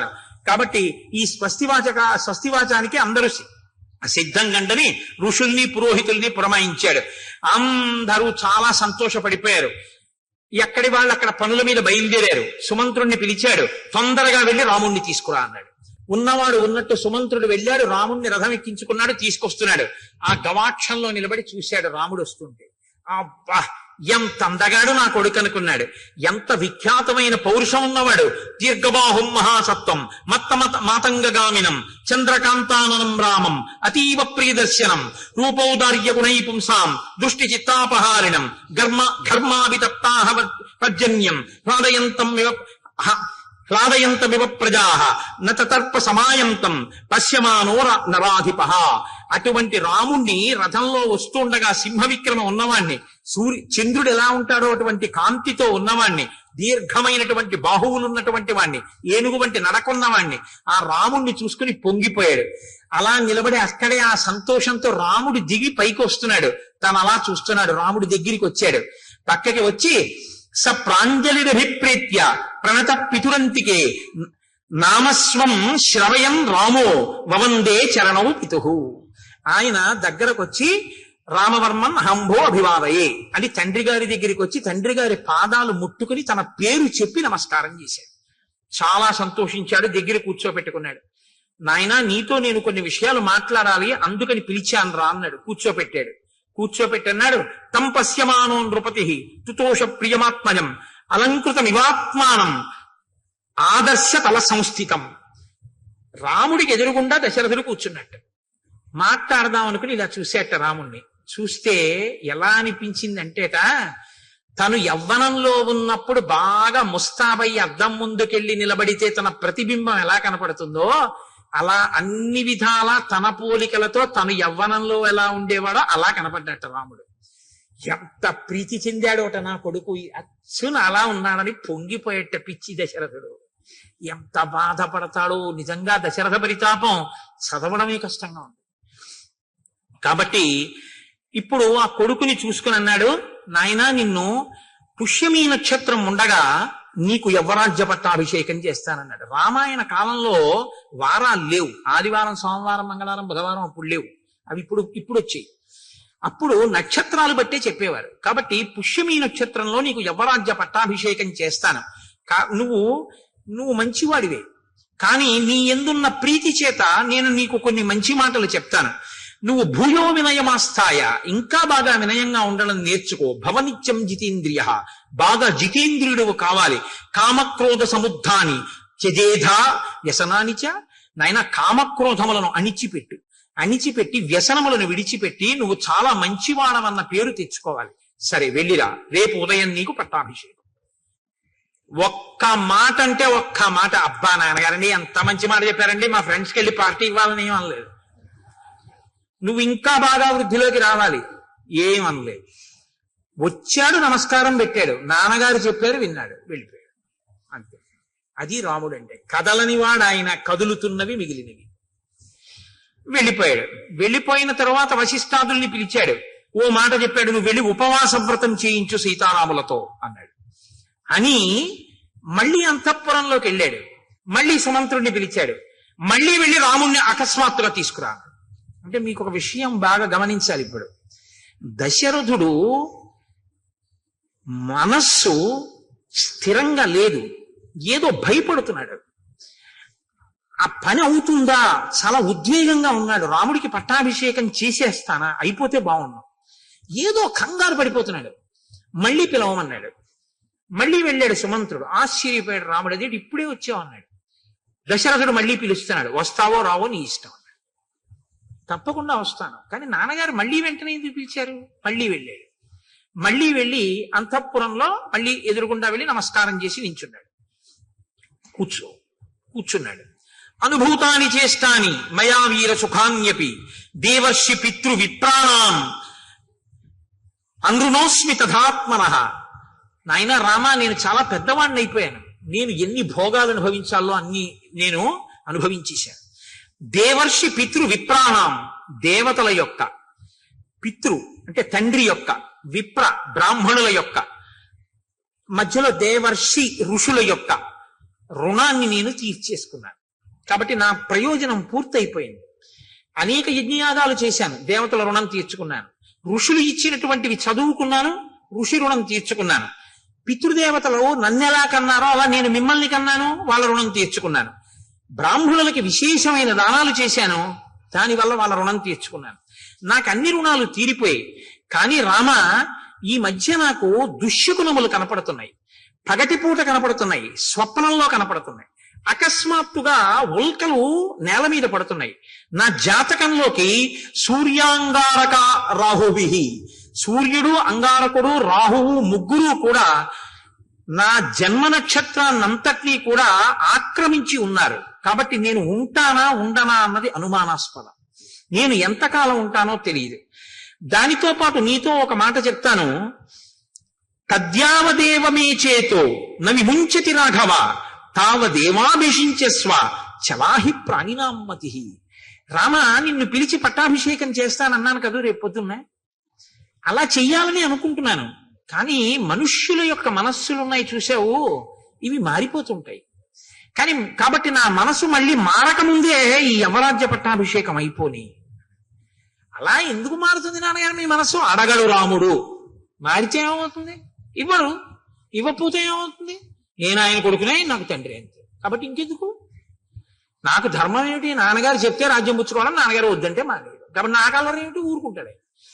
ఎవరు తొట్టుపడిపోతున్నాడు? దశరథుడు తొట్టుపడిపోతున్నాడు. ఇంకొక మాట అన్నాడు దాంతో పాటు, నాయన విప్రోషితశ్చ భరతో యవదేవ పురాదిత తావదేవాభిషేకస్తే ప్రత్తకాలో మతో మమ కామం ఖలు సతాం వృత్తే భ్రాతాతే భరతస్థిత జ్యేష్ఠానువర్తీ ధర్మాత్మ సానుక్రోశో జితేంద్రియ కింటు చిత్తం మనుష్యానాం అనిత్యమితి మే మతి సతాం తు ధర్మ నిత్యానాం కృతశోభిత రాఘవ. భరతుడు చాలా దూరదేశంలో ఉన్నాడు. వాళ్ళ తాతగారి దగ్గర ఉన్నాడు ప్రస్తుతం. భరతుడు వాళ్ళ మేనమామ గారి ఇంటి నుంచి అయోధ్యకి వచ్చే లోపలే నీ పట్టాభిషేకం అయిపోవాలి. అంటే చిన్న విషయాన్ని బయట పెట్టాడు ఇక్కడ. భరతుడు వచ్చే లోపల ఎందుకు అయిపోవాలి? రాముడి తర్వాత వాడు భరతుడు. కానీ భరతుడికి రాజ్యం ఇవ్వవలసిన అవసరం ఉందన్నమాట. ఏదో రాముడు ఉండగా భరతుడికి ఎందుకు ఇవ్వాలి అంటే, భరతుడికి రాజ్యం ఇస్తానని దశరథుడు ఏదో మాట ఇచ్చి ఉండాలి.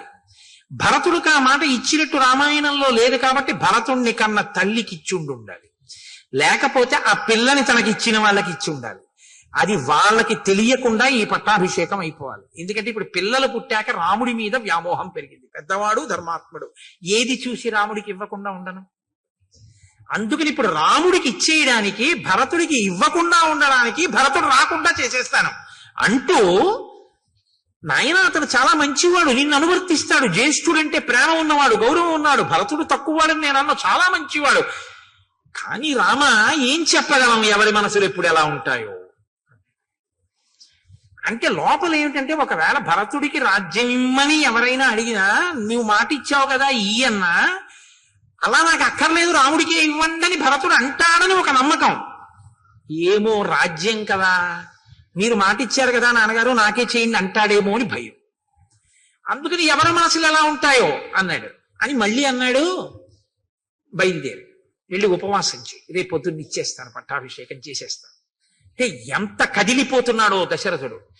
ఆ రాత్రి దశరథుడి జీవితంలో ఎంత భయం తొట్టుపాటు ఉన్న రాత్రో మీరు గమనించండి. కానీ మళ్ళీ వశిష్ఠ మహర్షిని పిలిచాడు. సీతారాములకి ఉపవాసం చెయ్యమని చెప్పావా, వెళ్ళు చెప్పిరా అన్నాడు. ఆయన ప్రత్యేక రథం వేసుకుని రాముడి అంతఃపురానికి వెళ్ళారు. వశిష్ఠ మహర్షే వచ్చారని తెలుసుకుని రామచంద్రమూర్తి గబగబా బయటికి వెళ్ళి వశిష్ఠ మహర్షికి నమస్కారం చేసి చెయ్యిచ్చి రథంలోంచి కిందకి దింపారు గౌరవానికి. దింపి లోపలికి తీసుకెళ్లారు, కూర్చోబెట్టారు. ఆయన అన్నారు, ఇత్యుక్త్వా సతదారామం ఉపవాసం యతవ్రతం మంత్రవత్కారయామాస వైదేహ్యా సహితం ముని. నాయనా నీకో మంత్రం ఇస్తున్నాను, నువ్వు ఉపవాసం చెయ్యి అన్నారు. మనకి ఇవాళ రేపు ఉపవాసం అంటే ఏమిటి అంత అల్లరుంటుందా అనిపిస్తుంది మనకి. కానీ చిత్రం ఏమిటో తెలుసా అండి, అసలు ఉపవాసం అన్న మాట ఎందుకు వచ్చిందో మీరు తెలుసుకోవాల్సి ఉంటుంది. ఉప అంటే సమీపమునందు, వసి అంటే నివసించుట. ఉపవాసము అనేటటువంటిది ఎప్పుడు పడితే అప్పుడు చెయ్యమని శాస్త్రం చెప్పలేదు. ఇది మీరు బాగా గమనించాలి. మొదట ఉపవాసము అన్నది ఎందుకు వచ్చిందో తెలుసా అండి, బాధను గుర్తెరుగుట కొరకు. ఇది ముందు తెలుసుకోవాలి. ఎందుకు గుర్తెరుగుట కొరకు అంటే, తినగలిగి తినకూడదు. మీరు తినగలరు, ఆకలి ఉంది కానీ తినరు. ఇప్పుడు బాధ వేస్తుందా వేద, ఆకలి వేస్తుందా వేద, వేసేస్తుందా టైంకి, కానీ మీరు తినరు. ఇప్పుడు నీరసంగా ఉంటుందా ఉండదా, ఉంటుంది. జాగరణ ఎందుకు చేయాలి, నిద్ర వస్తుంది కానీ పడుకోరు. ఎందుకు పడుకోరు, ఇంట్లో అన్ని ఉన్నాయి, చక్క పడకుండి అన్ని ఉన్నాయి కానీ పడుకోరు. పడుకోకపోతే ఉండే బాధ ఏమిటో అనుభవిస్తారు, అన్నం తినకపోతే ఉండే బాధ ఏమిటో అనుభవిస్తారు. ఈ రెండు ఎందుకు అనుభవిస్తారు ఉపవాసంలో అని చెప్పారో తెలుసా అండి.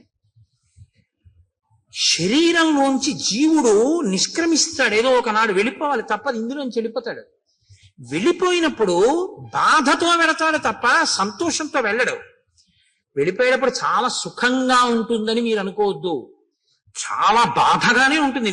వినిర్ముక్తం అయ్యేటప్పుడు ఒక్కొక్కసారి 1,00,000 తేళ్లు కుట్టిన బాధ ఉంటుందని చెప్పారు. ఆ వినిర్ముక్తమైనప్పుడు బాధలో ఈశ్వరుడు ఎలా గుర్తొస్తాడు మీకు? ప్రయత్నపూర్వకంగా బాధలో ఈశ్వర స్మరణ మీరు అలవాటు చేసుకోవాలి. కాబట్టి తినగలిగి తినకుండా ఈశ్వర స్మరణ, పడుకోగలిగి పడుకోకుండా ఈశ్వర స్మరణ, అది జాగరణ ఉపవాసం. అది అందుకొచ్చింది. అది మీ ఇష్టం వచ్చినట్టు చేశారనుకోండి, ఈ శరీరాన్ని బాధ పెట్టిన పాపం మీ ఖాతాలో వేస్తారు. మరి ఉపవాసం ఎప్పుడు చెయ్యాలి? మీ ఇష్టం కాదు, శాస్త్రం నిర్ణయం చేసింది ఎప్పుడు చెయ్యాలో. ఒక్క ఏకాదశి నాడు మాత్రమే ఉపవాసం చెయ్యాలి. ఏకాదశి తిథి ఉపవాసం, ద్వాదశి పారణ. సూర్యోదయం అవగానే ఎంత తొందరగా వీలైతే అంత తొందరగా భోజనం చేసేయాలి. యంత్రాలని కూడా ఏం చేస్తా అంటే షట్ డౌన్ అని ఆఫ్ చేస్తారు కొన్నాళ్ళు, ఓ 2 రోజులు విశ్రాంతిని ఇస్తారు, ఘర్షణ పుట్టేస్తుందని. మీరు ఈ శరీరంలో కొన్నింటిని ఆపడం మీ తరం కాదు, ఆపకూడదు కూడా. గుండె ఆపుతానంటే 2 రోజులు రెస్ట్ ఇస్తానంటే కుదరదు, ఊపిరితిత్తులు ఆపుతానంటే కుదరదు. కానీ అన్ని అవయవాలకి కావలసినటువంటి రక్తాన్ని తయారు చేయడానికి, తీసుకున్న పదార్థాన్ని జీర్ణం చెయ్యడానికి ఈ వ్యవస్థ నిరంతరం పనిచేస్తుంది. నిరంతరం పనిచేసే ఈ వ్యవస్థకి విశ్రాంతినిస్తే అది మరింత సంతోషంగా పనిచేస్తుంది. ఈ శరీరానికి అన్నం ఇవ్వడం ఆపి భగవద్ కీర్తనామృతంతో దీన్ని నింపుతారు. ఆ ఉపవాసం నాడు భజనామృతము, భజన చేత అమృతం, స్తోత్రామృతము, స్తోత్రములతో అమృతం, ధ్యానామృతము, ధ్యానము చేత అమృతం. తప్ప ఉపవాసం ఉండి ఆఫీస్కి వచ్చేసానంటే అని వెళ్ళిపోకూడదు. ఉపవాసం కాదు. అది ఏమిటవుతుందో తెలుసా అండి? తినగలిగి తినకుండా ఉండి ఒకనాడు కిందటి జన్మలో నువ్వు అన్నం తించదు అనుకుంటే ఆ వ్యవధిలో ఉపవాసం ఉండాలి. ఏదో ఒక ఆయన ఉన్నాడు, ఒక 6 గంటల కన్నా ఆయన తినకుండా ఉండకూడదు. కాబట్టి ఇప్పుడు 6 గంటలు మాత్రమే ఉండి శరీరము పడిపోకుండా నిలబెట్టడానికి వీలైనటువంటి సాత్విక పదార్థంతో శరీరాన్ని నింపాలి. ఎంత తింటే కన్ను పడిపోతుందో, ఆవలించొస్తుందో అంత తినకుండా, ఎంత తింటే కడుపు నిండిపోయి కన్ను పడిపోకుండా ఉండి శరీరం నిలబడుతుందో, ఈశ్వరారాధనకి యోగ్యతతో ఉంటుందో అంత మాత్రమే పెట్టాలి. అంటే ఒక యాపిల్ పండు తిను, ఒక గ్లాస్ పాలు తాగు, తప్పులేదు.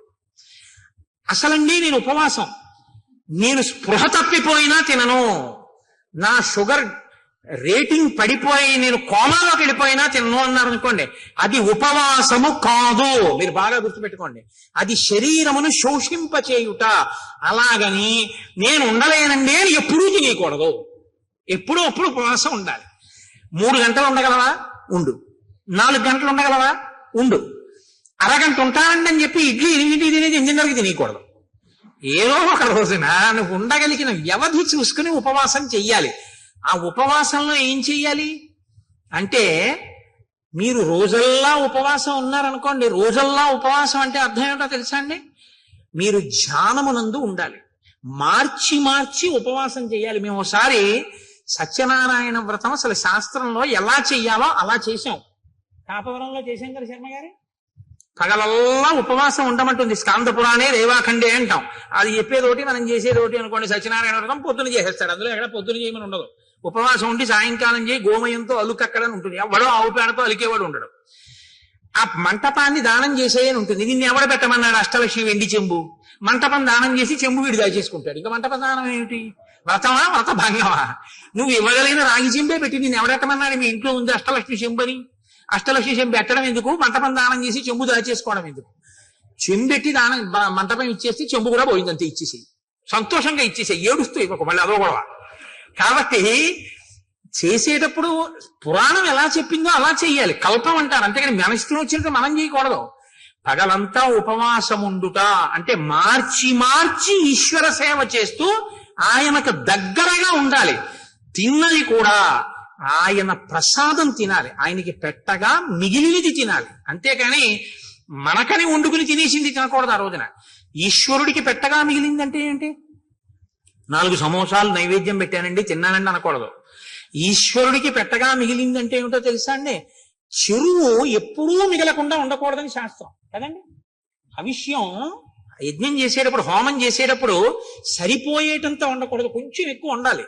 హవిష్య పాత్రలో హవిష్యం మిగలాలి ఎప్పుడు కూడా. అది వేస్తారు. మిగిలిన హవిష్యం ఉంటుంది, దానికి రుచి ఏమి ఉండదు.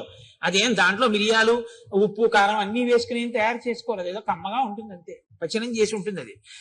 దాన్ని ఇంట్లో హోమం చేసి, హోమం చేసేసిన తర్వాత పాత్రలో మిగిలిపోయిన హవిష్యం ఏది ఉంటుందో దాన్ని తినాలి ఆ రోజున.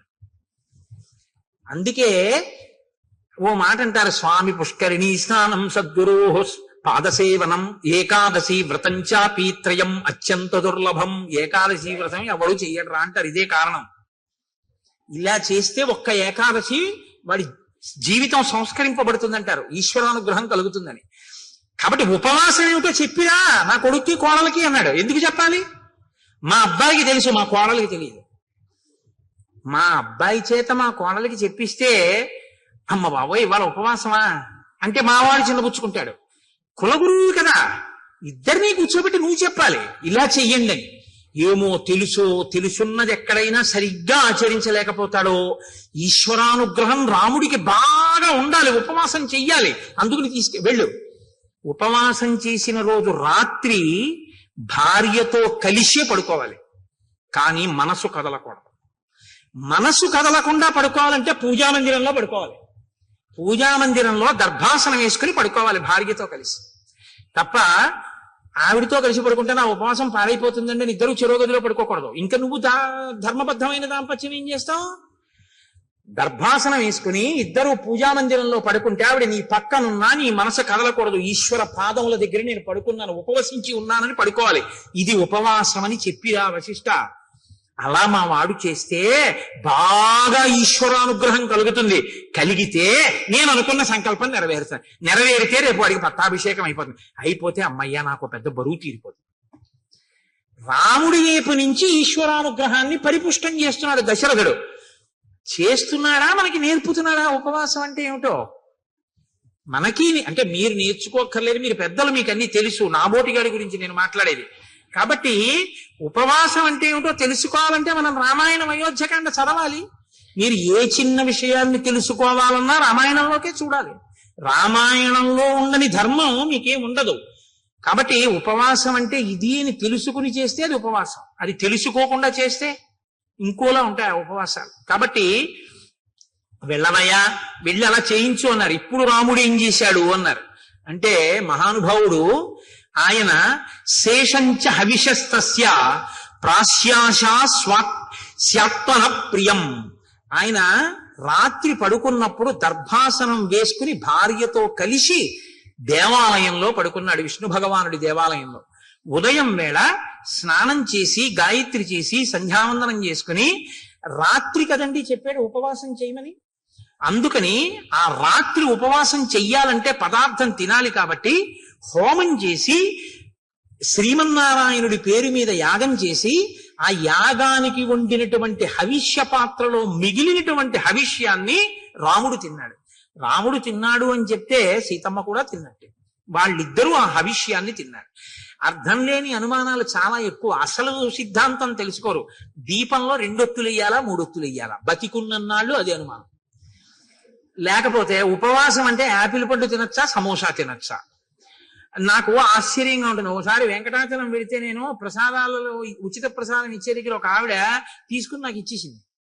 ఇచ్చేస్తే నేను అనుకున్నాను, ఏమమ్మా మీరు పులిహార తినరా ఏమన్నాను అంటే, కాదండి నేను ఇవాళ ఉపవాసం అండి. ఆవిడ ఉపవాసం అంట వెంకటేశ్వర స్వామి ప్రసాదమే తిందట. ఏం ఉపవాసం, దేనికి చేస్తున్నట్టు ఆ ఉపవాసం?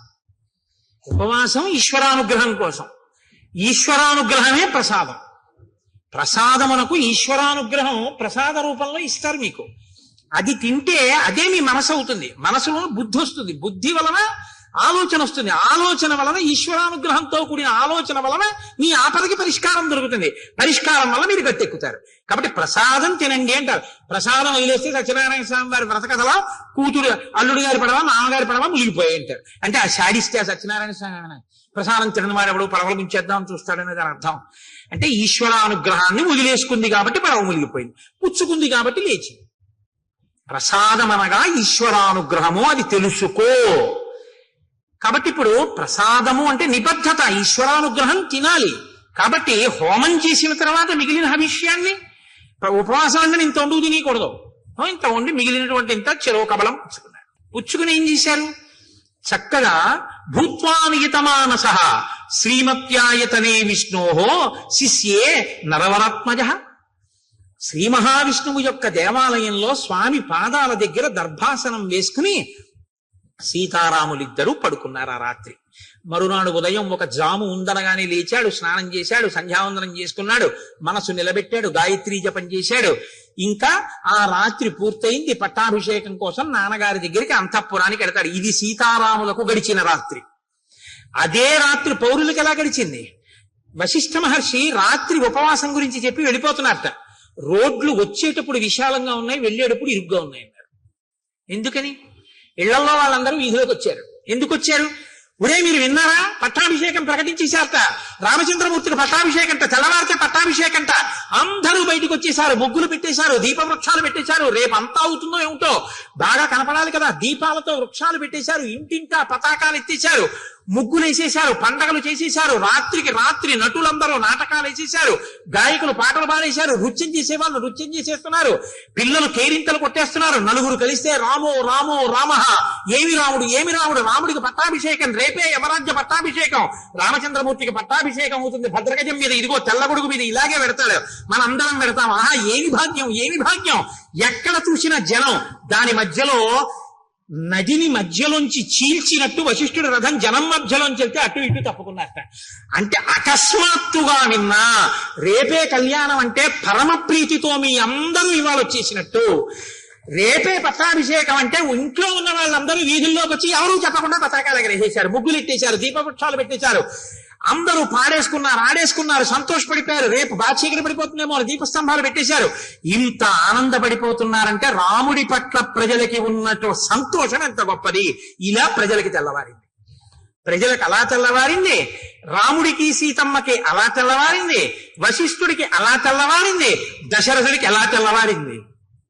ఇవాళ ఎందుకు లేండి, బుగ్గన చొక్క పెట్టుకుని సీతారాములు సంతోషంగా ఉన్నారు కళ్యాణ రాముడై. ఇక్కడ వరకే విందాం. కాబట్టి ఏమవుతుందో ఆయనకే ఉండదు, ఆయన ధర్మాత్ముడు. ఇప్పుడే చెప్పినా ఆయన ఏమనుకోడు, ఆయనకి అన్నీ తెలుసు. కానీ మనమే ఇంకా అంత స్థితికి వెళ్ళిన అలా బుగ్గను చుక్క పెట్టుకుని జీలకర్ర బెల్లం పెట్టి ఉండగా మందర మాట్లాడడం చెప్పడం నా వల్ల కాదు. అందుకని రేపు ఎంత గొప్పగా కథ తిరుగుతుందో ఆ రాత్రి కథని రేపు రాత్రి వివరిస్తారు. ఇప్పుడు మనం ఒక్క 11 మాటలు రామనామ సంకీర్తనం చేద్దాం. తదనంతరం ఏదో ముఖ్య విషయాన్ని హరిప్రసాద్ గారు మీతో మాట్లాడాలనుకుంటున్నారు. అందుకని దయచేసి మీరు అలాగే కూర్చుని ఉండండి.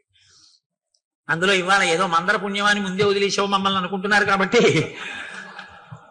ఆత్మలో జీవాత్మతానై అలరుచున్నది రామనామము, రామనామము రామనామము రమ్యమైనది రామనామము, కర్మనేత్రద్వయము చేతను కానరానిది రామనామము, రామనామము రామనామము రమ్యమైనది రామనామము, 3 నదులను దాటు వారికి మోక్షలక్ష్మియ రామనామము.